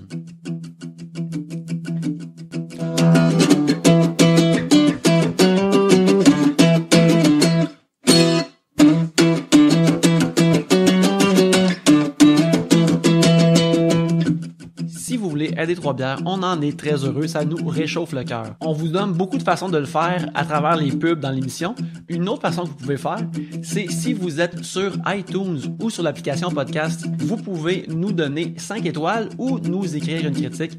C'est super le fun. Lire ça, ça nous réchauffe le cœur et les 5 étoiles et les critiques, ça nous permet de monter dans les rangs des podcasts et ça nous aide à avoir de la visibilité. Plus de visibilité dit plus d'auditeurs, plus de téléchargements et par conséquent, plus de monde qui écoute l'émission et ça nous aide beaucoup. Une autre façon de les 3 bières, c'est, vous savez peut-être que l'émission est hébergée électroniquement par Tribute Games. Tribute Games, qui est un studio de jeux vidéo indépendant dans lequel je travaille. Ils nous hébergent vraiment gracieusement sur leur serveur. Alors, j'aimerais vous diriger vers tributegames.com pour voir tous les jeux qu'on a. Chez Tribute, on fait des jeux vraiment rétro, style Super Nintendo, arcade. Notre plus récent est Flint Hook. Sinon, on a aussi Mercenary Kings qui est vraiment plus populaire. Je vous invite à aller voir tous nos jeux sur le site tributegames.com. Alors c'est ça, 5 étoiles sur iTunes pour nous faire monter des rankings et acheter un jeu chez Tribute Games si ça vous dit, si ça vous tente de jouer à un bon jeu vidéo qui a été fait ici au Québec. Mais en attendant, retournons à l'émission.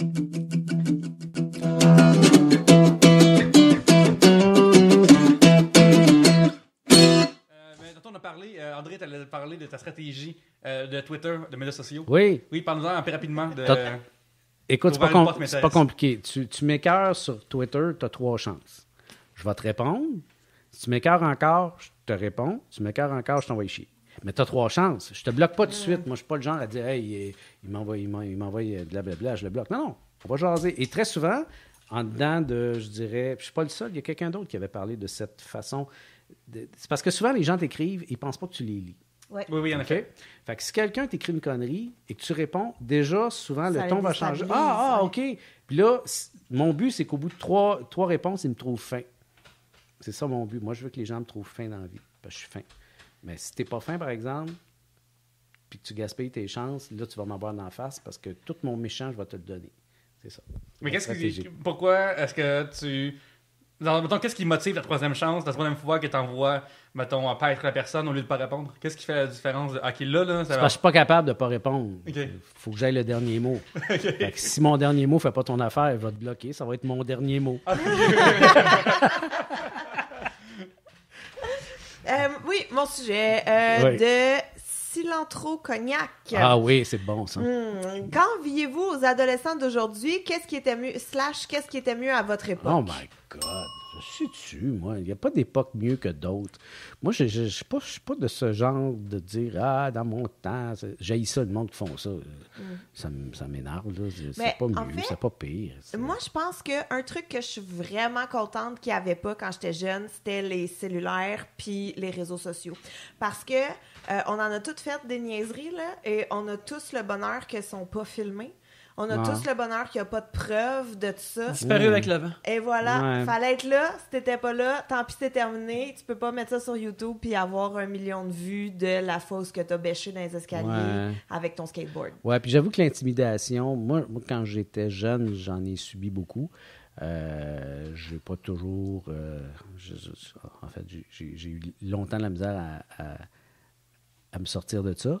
Et des fois, je pense à ça, je dis, hey, my God, si Facebook avait existé à cette époque-là, qu'est-ce que je me serais flingué, Caroline. Parce qu'il y aurait eu une porte de plus. C'est parce que pour cette te rejoindre. intimidation-là, quand dans mon temps, finalement, dans les années 70, l'intimidation arrêtait à peu près à la... Mettons, j'allais dire à la clôture de la cour d'école, c'est pas vrai. Mettons que ça l'arrêtait à descendre de l'autobus un coin de rue plus loin. Ça arrêtait là. Une fois que tu étais rendu chez vous, ça n'existait plus, l'intimidation. Tu étais chez vous. À la rigueur, il y a quelqu'un qui appelait chez vous pour te faire un coup au téléphone, tu raccrochais, c'était fini. T'sais. À cette heure, effectivement, si tu décides d'écœurer quelqu'un, puis que tu te mets à 20 sur quelqu'un dans un contexte C'est clair qu'il y a des pages d'école Facebook de memes, secondaire, c'est c'est l'enfer, là, tu sais, ça s'arrête plus. Parce que oui, tu vas l'ouvrir ton Facebook, puis là, tu vas voir ce qu'on t'a envoyé. Tu sais, tu peux plus fermer ta porte. Là, la porte est toujours ouverte. Fait que ça, oui, effectivement, peut-être que c'est moins le fun, ça. Mais comment t'as réussi à sortir de ça? L'humour. Oui? Ben oui. Je pense que à un moment donné, j'ai réalisé que, en fait, l'humour... Oui. À un moment donné, j'ai réalisé que je pouvais, avec les mots, être plus fort et même plus méchant que certaines personnes avec leurs points. Fait que quand il y a quelqu'un qui t'écœure... Devant d'autres tout le temps, fait que devant d'autres, c'est pas à la face. Ouais, mais si t'écœures devant d'autres et que tu y réponds de quoi que les gens autour partent tout arrêt, il n'y en a plus de points. Il n'est plus capable. Parce que s'il s'avance vers toi, les autres vont te défendre. Puis fait que j'ai appris que, avec des jokes, tu pouvais te sortir de ces situations-là. Et j'ai appris qu'avec les jokes, tu fais pogner des filles, même si tu mesurais 5 pieds 1.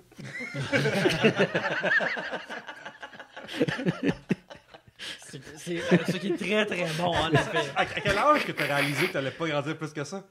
Ça m'a jamais préoccupé. OK. C'est vraiment quelque chose, moi, c'est drôle parce que j'ai rencontré beaucoup de gens qui sont pas grands puis qui en arrachent l'envie. Hein, parce que c'est drôle parce qu'on parle beaucoup de... Tu sais, faut faire attention, les gens, des gros, faut pas rire des gros, faut pas... Les petits, on s'en calisse. Les petits, c'est juste drôle. C'est drôle, un petit, c'est comique. Tu peux rire d'un petit, c'est pas grave. Fait que moi, ça m'est arrivé souvent quand on faisait des shows, les gens venaient me voir après le show, puis là, tu voyais quelqu'un qui mesurait 4 pieds 11, puis là, qui disait hey, « c'est vrai que c'est pas facile ce qu'on vit. » « OK, cette personne-là a 40 ans, elle travaille je sais pas où, puis elle se fait encore écœurer. » Puis c'est ça, sa vie, tu sais. Fait que, ouais, mais moi, j'ai jamais eu ce minding-là. Moi, dans ma tête, c'est pas important, c'est pas un facteur, ça m'a jamais dérangé et ça m'a jamais atteint. Et c'est curieux parce que quand je vais ailleurs, des fois, quand je vais dans d'autres pays, c'est là que je réalise que parce qu'ici, le monde avec moi, je suis connu, je veux pas, il agisse d'une autre façon. T'sais. Mais quand tu es, je sais pas moi, tu es dans une file d'attente, dans un aéroport à New York, puis qu'il y a quelqu'un qui te tasse pour passer devant toi parce qu'il pense qu'il peut, parce que tu mesures 5 pieds 1, puis lui en mesure 6 pieds 1. Mais moi, mon comportement, ma réaction, c'est pas une réaction de quelqu'un de 5 pieds 1, c'est une réaction de quelqu'un qui s'assume, qui est sûr de lui. Fait que je le ramasse, puis je le tasse, je dis « Hey, tabarnak ».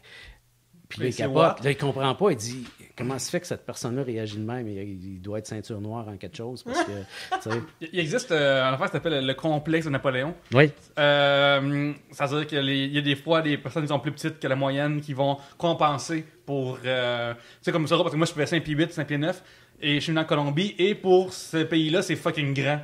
Puis ici, c'est genre dans la moyenne, ça me fait chier. Mais... Soit dit en passant, au Mexique, je suis grand. Oui, c'est ça, mais notamment, c'est ça, en Amérique du Sud, ils sont toutes une centrale. Est-ce que, je veux juste te dire que... est-ce que toi, à un moment, tu senti que tu faisais ça, tu compensais pour ta... Ouais, peut-être à l'adolescence, là, où j'en mettais plus que le client demande, mais non, je suis pas... Sauf que, regarde, c'est sûr que j'ai dans le métier que j'exerce, j'ai un bagage, j'ai une assurance. Fait que, mettons que si je rentre dans un meeting, je prends de la place, tu sais. Mais c'est pas par compensation pour ce que je n'ai pas ailleurs. Les pouces. C'est ça. Oui. Une mode l'affaire que j'aime que les jeunes ont aujourd'hui, c'est que eux, ils grandissent avec Photoshop. Fait eux autres, le faire un montage photo niaiseux, là, c'est vraiment facile pour eux. C'est ça que moi je voulais dire, c'est que il y a jamais eu un accès aussi facile, mettons, que tu es un jeune nerd axé vers quelque chose de créatif comme quand moi j'étais quand j'étais jeune. Tu peux apprendre tout par des tutoriels sur YouTube, que ça, je trouve ça extrêmement fascinant. Tu peux apprendre comment que tout est fait. Peu importe l'avenue créative, maintenant, tu y as accès vraiment facilement. Je pense aussi à... c'est pas le fun, mais pas légal, mais tu sais, le piratage. Je pense à comme des films ou des vieux comics, ou juste des comics en général que j'aurais eu accès. T'sais, moi, quand je voulais avoir des bandes dessinées, quand j'étais jeune dans les années 90... À la Sarre en Abitibi. À la Sarre en Abitibi-Ouest, il fallait que j'attende que... C'était comme une loterie de dépanneurs. Le samedi, je faisais la ronde des dépanneurs, voir s'il y avait des dépanneurs qui avaient reçu des comics. C'est tellement cute, par exemple. Je peux te dire à quel point c'est absolument cute. J'étais en bicycle, j'avais ma casquette avec une hélice dessus. C'était absolument... À la recherche du plus récent Betty et Véronica. Oui, c'est ça. En plus, tu sais, moi, tu rêvais de parler ta brique de nouveau Betty et Véronica ou Archie ou Jughead. Moi, j'étais plus un gars de Jughead, tu sais. Ah? Mais... t'as-tu vu quoi il ressemble? Non, c'est carte du jeu. Je vais faire un cosplay de ça. C'est sûr que tu étais Jughead. J'ai fait 2 Halloween en Jughead, ça a super bien marché. Mais bref, avoir accès à toutes ces affaires-là comme question créativité, j'ai envie les jeunes maintenant de ça parce que... D'accord avec toi là-dessus. Moi, je me souviens que quand je commençais à faire de l'humour à 15-16 ans à Longueuil avec Jacques Chevalier, à un moment donné, on voulait filmer nos affaires, puis c'est ça, on avait la caméra Super 8, là, que c'était un petit film, ça de large, qu'il fallait que tu développes, il n'y avait même pas de son dessus. Nos premiers sketchs, c'était ça, puis ça nous avait pris une éternité à faire, puis ben oui, c'est sûr qu'à cette heure, avec un téléphone, let's go, puis tu le diffuses en plus. Tu as une diffusion qui peut, des fois, être étonnante, il peut arriver bien des affaires avec ça, là, t'sais. J'ai acheté sur Amazon, comme ça, Amazon, un ukulélé. Puis j'ai commencé à gosser avec YouTube. Puis il y a du monde qui t'explique vraiment, ça va vraiment plus vite que lire un livre. Tu sais, genre vraiment comment jouer le ukulélé, ouais. Fait que j'ai une mini base vraiment mauvaise, actuellement, je vais vous dire. Demandez-moi pas de jouer du ukulélé, s'il vous plaît. Mais tu sais, ça va tellement plus vite que dans le temps, aller à la librairie, le louer ou m'acheter un livre, ça n'a pas de sens. Puis ensuite, le lire, puis essayer de comprendre. Parce que là, je l'entends, puis c'est un instrument de musique, c'est plus simple.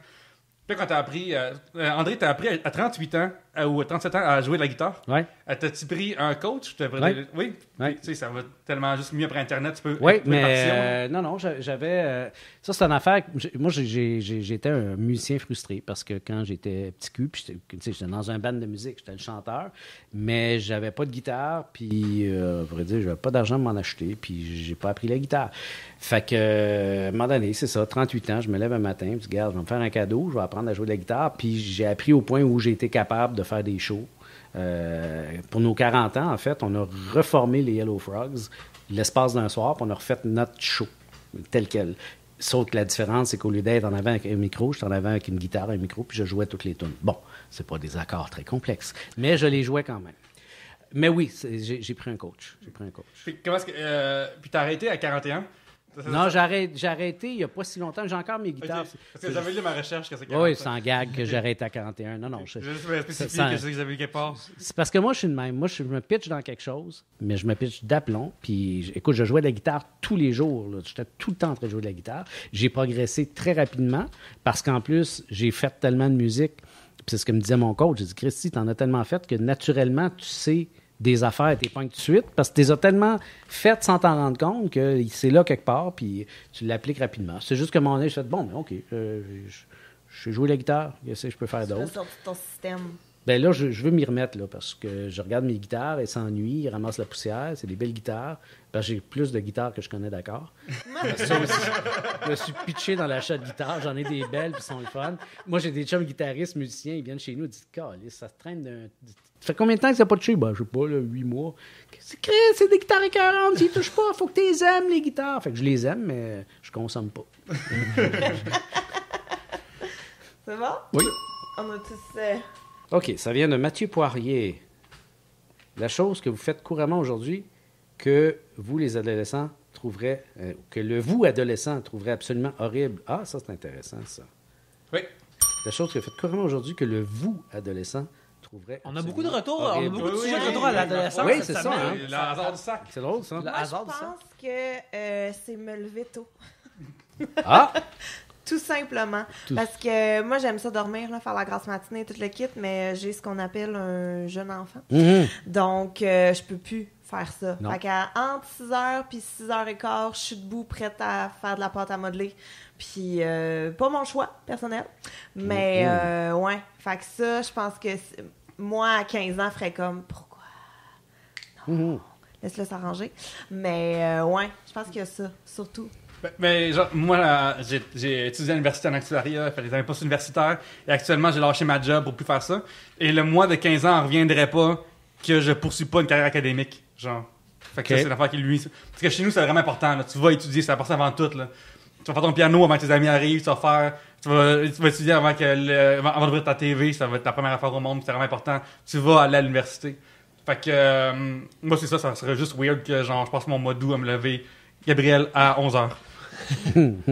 En ce qui me concerne, probablement que le moi adolescent serait totalement horrifié de savoir que je suis obligé de me raser les oreilles. C'est vraiment quelque chose qui le ferait chier d'aplomb. Là, dire, ouais. Récemment, j'ai tiré comme un poil de mes oreilles. Là, Ouais. j'espère qu'il n'y en aura pas d'autres. Mais... Je serais bien surpris. Ouais. Non, moi récemment, vois-tu, j'ai déménagé, puis j'ai comme été 2-3 semaines à gérer des choses beaucoup plus importantes que ça. Puis moi, je me suis installé, tabac! Wow! Pelaye! Il n'y a personne qui me l'a dit. Fait que, tout ça pour dire que ça, je pense que ça le... Oui. Ouais, ça le ferait chier. Et à l'époque, j'avais aussi une crinière, tu sais, j'avais comme des cheveux là, trop. Fait que probablement qu'il disait, écoute, hey, wow, qu'est-ce que c'est ça? Tu ressembles à mon père. C'est quoi ton rapport avec les personnes plus vieilles quand t'étais ado? Parce que c'était comme du monde cool, d'habitude en croiser ou... Parce que, mettons, moi, c'est intimidant. Les grandes personnes, ouais. pour moi, c'est intimidant. Là, genre, ça représentait l'autorité, absolument. Mes parents, ils me disaient que les grandes personnes ont raison, tu les écoutes, c'est tout. Là. Ça dépend. Moi, je trouve que quand t'es ado, il y a comme deux genres de personnes. Il y a ceux qui représentent l'autorité avec qui tu t'ostinerais jamais. Tu sais, mettons, ma grand-mère, c'est une vieille personne, elle sait ce qu'elle fait, jamais je vais la reprendre et tout. Mais il y a aussi, mettons, ma mère, que elle, parce qu'elle connaît rien de la vie, là, parce que moi, je connais tout, j'ai 14 ans, j'ai tout vécu. Tu sais, il y a comme deux genres d'adultes, je trouve, quand t'es ado. Ben, en fait, vois-tu, moi j'ai été élevé dans un contexte où, quand tu étais enfant et même préadolescent et presque adolescent, tu prenais ton trou puis tu disais rien, puis quand il y avait de la visite, tu allais t'asseoir puis tu bougeais pas. T'sais. Fait que pour moi, tout ce qui était famille, adulte famille, c'était des intouchables. Là. C'était comme des... Oh, la mythologie grecque qui est ouais, là, quasiment ça. À part une couple de ma tante cool, là.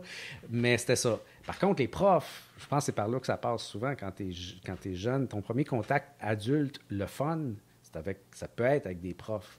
Tu sais, des profs qui sont inspirants, qui sont le fun, qui te font découvrir des affaires, Ouais, qui ont pas confiance Huguette en qui est toi. à 2 ans de la Non, des retraite, profs là. tripants, là. des profs qui te disent « Hey, c'est le fun quand tu fais ça, c'est le fun quand tu écris, peux-tu m'écrire autre chose? » Des affaires de même. Ça, et là, tu établis peut-être une relation. Regarde, moi, il y a quelques-uns de mes profs. Puis là, je veux dire, j'ai quand même 56 ans maintenant. C'était la semaine passée. Bonne fête. Bonne fête. Merci. C'est ça, 56? Oui, c'est ça. Parce que je ne le Qu'on sais aille plus voir sur moi-même. Wikipédia. Non, 56. Mais j'ai quelques profs avec qui j'ai gardé contact. Tu sais, moi, j'ai un prof de secondaire qui était parmi les premiers à voir que j'avais un talent pour faire des shows, tout ça, puis qui venait voir nos shows, puis tout. Ben, c'est un de mes amis maintenant. Tu sais, puis lui, il est rendu à 70 ans. J'ai un autre de mes profs de cégep qui était la première personne à me dire « Tu peux écrire, t'écris bien, continue. » Ben, ça a été le parrain d'un de mes enfants, parce que je voulais garder un contact avec, puis je voulais qu'il soit aussi une inspiration pour mes enfants. Tu sais. Ça, ce genre d'adulte-là, peut-être, c'est différent que les mononcles qui font la baboune puis qui disent « Ferme ta gueule. » Je suis tellement heureux de vivre dans l'époque qu'on vit parce que quand je suis en secondaire 1, dans la vie, je m'exprime mal autant que je parle mal puis je suis au courant. Puis j'écris vraiment mal là, aussi au niveau de l'écriture, genre écrire en crayon pas papier, tu sais. Des fois, quand tu m'écris des textes, tu fais juste des wingdings, des fois. Oui, exactement, ouais, ça me revient, ça me remonte, là, en effet.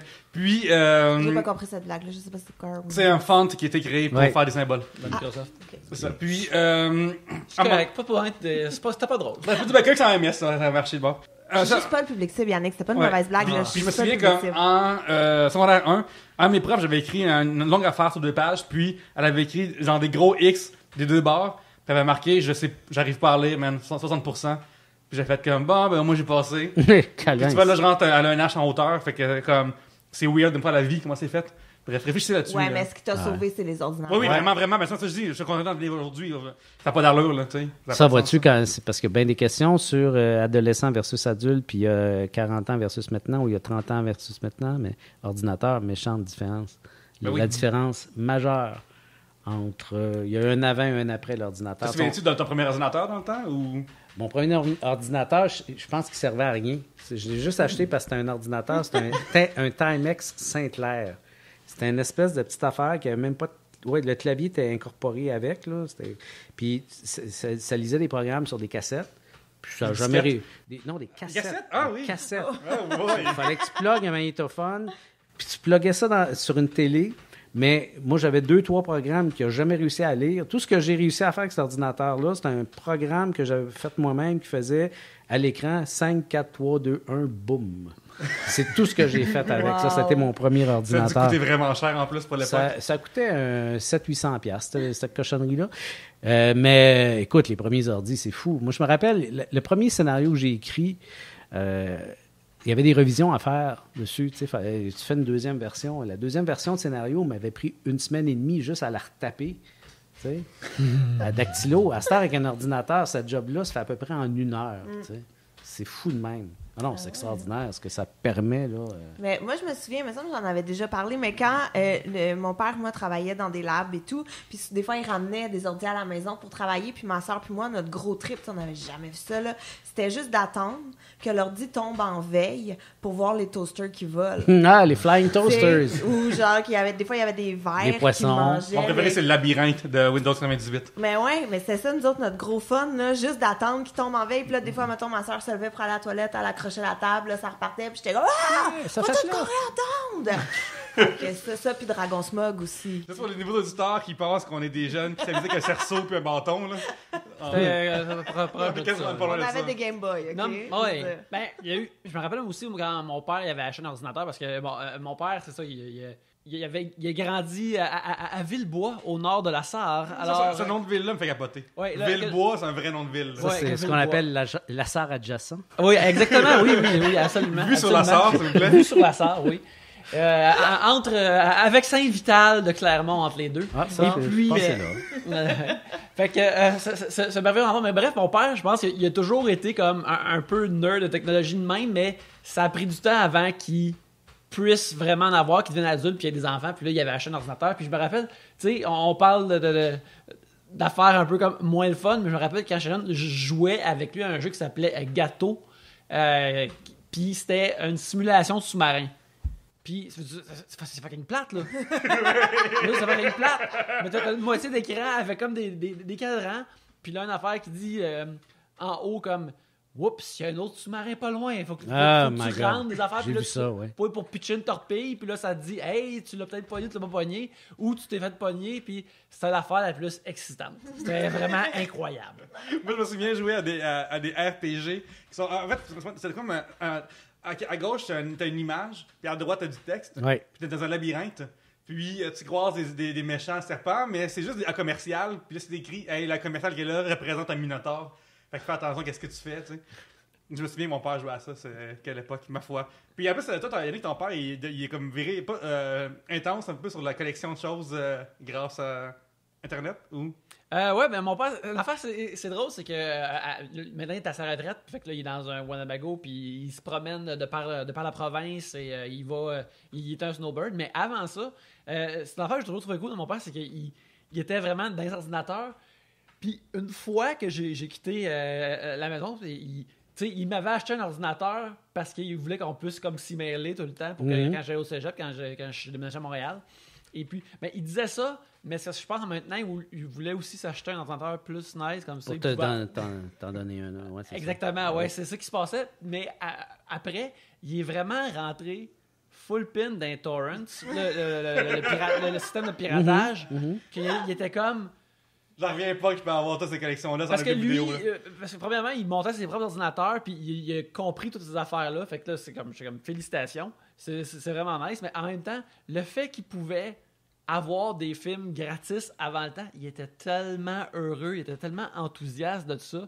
Puis quand il venait faire un tour à Montréal, des fois, il y avait comme une pile de CD gravés. Puis comme, hey man, hey, j'ai ça là, j'ai ça là, j'ai ça là. Puis là, mettons, il m'en glisse un que c'est comme... On dirait que tu parles d'un pusher. Oui. Mais Mafioso, il est comme, c'est ton gun, ton premier gun. Mais c'est ça, il me glisse, mettons, une copie, mettons, de Batman Begins. Il est comme... Il est pas bien bon, mais au moins il est en français. La qualité, mais là, je suis comme, page, écoute, mais fais mon anglais. Fait que, pourquoi? J'ai un salaire, je peux aller voir Batman Begins au cinéma, tout est carré, je peux l'acheter en DVD. Mais il était tellement content. Il y a un esprit de débrouillardise d'avoir compris les ordinateurs et d'avoir compris le piratage que je trouvais comme extrêmement charmant. Et même cool. Même moi, les torrents, tu peux marquer là-dedans. Là, genre, Ouais. ça coûte 5$ sur iTunes, fuck it. Là. Puis, comme tu disais tantôt, tu veux jamais être la personne qui est comme dans l'ancien temps, c'est meilleur, puis c'était meilleur, tu veux jamais être de même. C'est la même façon que comme lui, il y avait ces nouvelles technologies-là, il a décidé de les comprendre. Puis ça, je trouve ça admirable, vraiment cool. Il y a une attitude à avoir en général. Pirater des choses, les amis. Ben oui, Colin. Pigeage. Pigeage. Ça va avec un gros troisième sujet de ce segment-là. Chris, là, on a un roman sur celle-là de Vincent Lodge. On demande, on vous donne 10 000 $ pour aller refaire votre vie seul dans un autre pays. Où allez-vous? États-Unis exclus. Ah, t'as même pas le droit d'aller. Ah ouais, quand même. Mais c'est donc ben pas beaucoup de Ouais, 10 000$. Ouais, c'est ça. Ouais, c'est ça, 10 000. Moi, je Mettons, c'est un nazi, là. Un nazi, ça coûte rien. Mais oui, je veux bien, mais c'est ça, faut que tu te rendes quand même. Oui. Ah, mais parce qu'il continue. Comment faites-vous pour survivre? Ah, ben là. Parce que là, je pense qu'il est comme. Tu pognes un billet d'avion, mais le reste, t'es on your own, là. Vincent Lodge, je pense que soit il mijote un plan, mais il n'est pas complété, il veut des instructions. Soit il essaie de survivre ici avec 10 000, puis il y a de la misère, je sais pas. Mais, Ben, moi, je pense que je me ferais un genre de channel YouTube. Fait que là, tu te fais un channel YouTube comme si tu étais minimaliste, là, puis que tu tripais bien gros là-dessus. Fait que là, tu donnes des trucs sur... Fait que là, tu as des followers, fait que tu commences à faire de l'argent, puis tu as des vues, puis tu as des sponsors, puis... Ouais, puis tu deviens blogueuse de voyage aussi, ça marche Ouais, vraiment gros. genre- ah, ça, oui, ça, Quelque c'est... chose comme ça. Moi, je pense que c'est ça que je ferais. À être la première blogueuse sans abri, il y a peut-être un Il y a hint, quelque chose, mais l'idée du blogueuse sans abri est une copyright de Trois-Bières. Alors, respectez ça, s'il vous plaît. On sait bien que les YouTubers respectent les propriétés intellectuelles. Oui! Hey, ce genre-là, c'est pas parce que tu sais, les challenges, ils pognent jamais aux États-Unis. C'est vraiment le fun. Non, c'est tout le temps des affaires originales. Ouais, oui, tout le temps. Blogueuse sans ordi, ça essaiera ça pour le fun. Ouais, c'est... Encore, c'est le step de plus. Mais c'est fou, des fois je pense à ça que, tu sais, comme quand je suis au cégep, j'avais le Nokia, là, l'espèce d'affaire, c'est la petite brique là, indestructible là, que tout le monde avait. Là.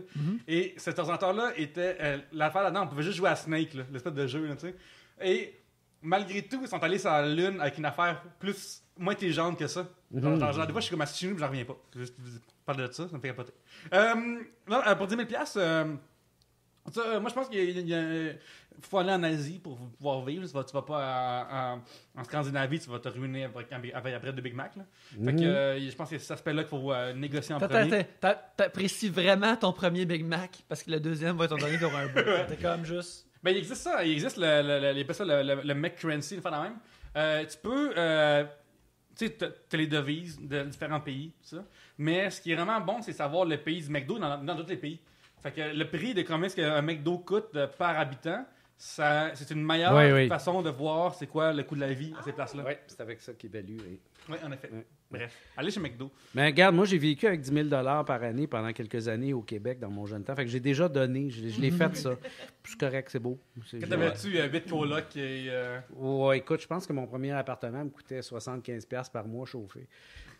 Ben voyons, t'habitais où? Réchauffé par la chaleur Hey, humaine. attends. Dans une ruelle? Non, 75 $ par mois chauffé, j'habitais dans Notre-Dame-de-Grâce. Ben voyons. Je te dis, je restais en haut d'un restaurant. Et aujourd'hui, ça vaut comme genre 1200. aujourd'hui, ça a passé au feu, puis ça vaut plus rien. C'était vraiment... C'était très dangereux vivre là, je pense. Avec le recul, je me suis rendu compte que... En fait, je suis parti quand je me suis rendu compte que le propriétaire venait baiser chez nous quand je n'étais pas là. C'est peut-être pour ça que ça me coûtait pas cher. Quoi? Oui, il faisait ça. Il amenait du monde baiser chez nous quand je n'étais pas là. Du monde, en plus. Comment Ben, t'as des- découvert ça? Ben, tu pars le matin, ton lit est fait, tu reviens, ton lit est défait, il y a des traces de bottes dans le passage, tu descends en bas dans son restaurant, tu te dis, coudonc, t'es-tu venu coucher chez nous? Ben oui, quoi, on est des potes. Non, on n'est pas des potes. Oh my fucking god! Ah oui. Fait que c'est ça, je l'ai fait, le 10 000 La régie par logement, année. ça Ouais, n'existait c'est pas. ça que Là. j'allais dire, tu l'as traîné devant la régie. Ben, moi, j'ai découvert comment je peux faire pour quitter ce logement-là, pour casser mon bail, tout ça. Puis moi, j'ai découvert que si j'avais des coquerelles, je pouvais partir. Fait que je me suis arrangé pour avoir des coquerelles. J'en ai élevé dans un pot. Puis, à un moment donné, on est parti pendant la nuit. Puis, la dernière chose que j'ai faite, j'ai ouvert mon pot de coquerelles, puis je l'ai répandu dans le logement. Puis, je suis parti. Puis, j'avais écrit une lettre à la régie du logement en disant « Faut que je m'en aille, j'ai des coquerelles. » Avec ce qu'il a fait, t'aurais pu les envoyer dans le restaurant. L'autre affaire qu'on a faite aussi, c'est que c'était écrit qu'il fallait remettre le logement dans l'état où il était quand on l'avait... Fait que comme quand on est rentré, c'était une dôme, puis on l'avait peinturé, rénové, puis qu'on avait verni et planché, ben pour le remettre dans l'état où il était quand on est parti, on a joué, Jacques Chevalier et moi d'ailleurs, une game de hockey en patin dans mon salon. Et on l'a remis dans l'état où il était quand on est arrivé. Hey, mais c'est là, t'as verni un plancher, il n'est même pas à toi, c'est incroyable. Mais non, C'est ça, là. tu sais, à 75$ par mois, Ouais. tu peux quand même te payer une coupe de canis de vernis, là. Ça voulait que ça soit cute quand même, c'était cute. 75$ par mois, j'en reviens comme. Ouais. Ben, t'as rendu ça cute en crime, c'était le fuck palace du gars d'en bas. Ouais. Moi, mon rêve, c'est que Jacques l'a fait en Générebidou. C'est ça, la même. Ah, ça, oui, ça ben, fait vraiment rire, ce il gars-là. parlait comme ça. Mais finalement, on est parti pour un logement à 125$ par mois. Les grosses dépenses, mon Dieu. Ben voyons. Il y avait Ouais, 250. la grosse affaire. Donc, Guy Lepage habitait dans un logement à 60$ par mois. Lui. Ben voyons donc. Je te jure. Pas un motel. Non, un appartement, un 4,5$. Ben voyons Dans donc. Hochelaga. Ah oui. Mais c'est-tu la Schlager mais d'aujourd'hui c'est- que c'est vraiment. Ben, Ben, non, c'était pas le C'est jeu pas ça. Houma, C'était un Hochelaga. Ben, là, quand même, c'est en 1981. Là. Ça fait longtemps. C'est sûr que c'est ça. Mais vois-tu ce que tu as raté? Tu as raté les appartements à 75$. Mais avec cette par mois. affaire-là, à 10 000 par mois, t'es correct, là, pour un bout, là. Non, mais c'est ça. Dans ce temps-là, moi, c'est parfait. Je l'ai fait. C'est beau. Tu vas t'acheter dans un ordinateur à 800$, c'est pas un problème, là. Dans ce temps-là, oui. Écoute, outrepasser l'affaire de coquerelle, je pense, on peut pas battre ça. Fait que je pense qu'on va terminer l'épisode là-dessus. André, merci beaucoup d'être venu. Fait C'était plaisir. Super le Très fun. agréable. Vraiment. Merci. Plaisir. Hey, c'était vraiment écœurant. Mais en attendant, on peut te trouver où sur Internet ou sur nos autres écrans ou plateformes? Ben, Internet, tu parles-tu de genre Twitter? Comment je m'appelle sur Twitter? Je m'appelle André Duchamp. C'est Twitter? Je suis sur Facebook, mais Facebook, je suis plus privé un peu. Je garde ça pour... Cherchez-les pas sur Facebook. Là, il est déjà là sur Twitter. Vous avez Alors, en 3 même chances, temps, c'est assez. si vous allez sur la page d'un super presque parfait puis que vous m'interpellez, je vais répondre. Vous avez 3 chances. C'est ça. À part de ça, je fais mes affaires, mais moi, je ne veux pas faire de plug. Là. Vous savez ce que je fais. Ah ouais, voilà, absolument. Voilà. Gabriel? Tu l'as mis avec ta bouche? Dans le mois qui s'en vient, slash automne. Ou septembre. Je me promène pas mal. Je fais des shows un peu partout. Je m'en vais en Abitibi, je m'en vais à Bécomo. Il y a plein d'affaires qui roulent. Viens sur ma page Facebook. Tu vas Gabriel Caron, son nom complet. Oui, voilà, c'est mon vrai nom en plus. Et fait que viens me liker puis voir qu'est-ce qui s'en vient là. Pas mal ça. Je m'appelle Pierre-Luc Racine. Vous voulez me faire nous quester sur Facebook ou follower, vous avez le droit aussi. Sinon, c'est commercial Pierre-Luc sur Twitter ou sur Instagram aussi. Vous pouvez me suivre @YannickBelzile sur Twitter où je parle de facéties et sur Instagram qui est mon genre de sketchbook personnel où ce que je dessine, je le prends en photo puis c'est là-dessus, alors vous pouvez voir ça là. Et sinon, Trois-Bières est hébergé électroniquement par Tribute Games, une belle compagnie de jeux vidéo indépendants de chez nous. Alors, allez les voir sur Twitter ou même au tributegames.com pour voir nos merveilleux jeux. Il y a plein de belles ventes, justement, pour vers la fin de l'été et l'automne. Et notre jeu plus récent, Flintook, qui est sorti, on est très fiers, est disponible sur PlayStation 4, sur Xbox One et sur Steam. Alors, en attendant, merci beaucoup de nous avoir écoutés. Et sur ce, à la prochaine bière!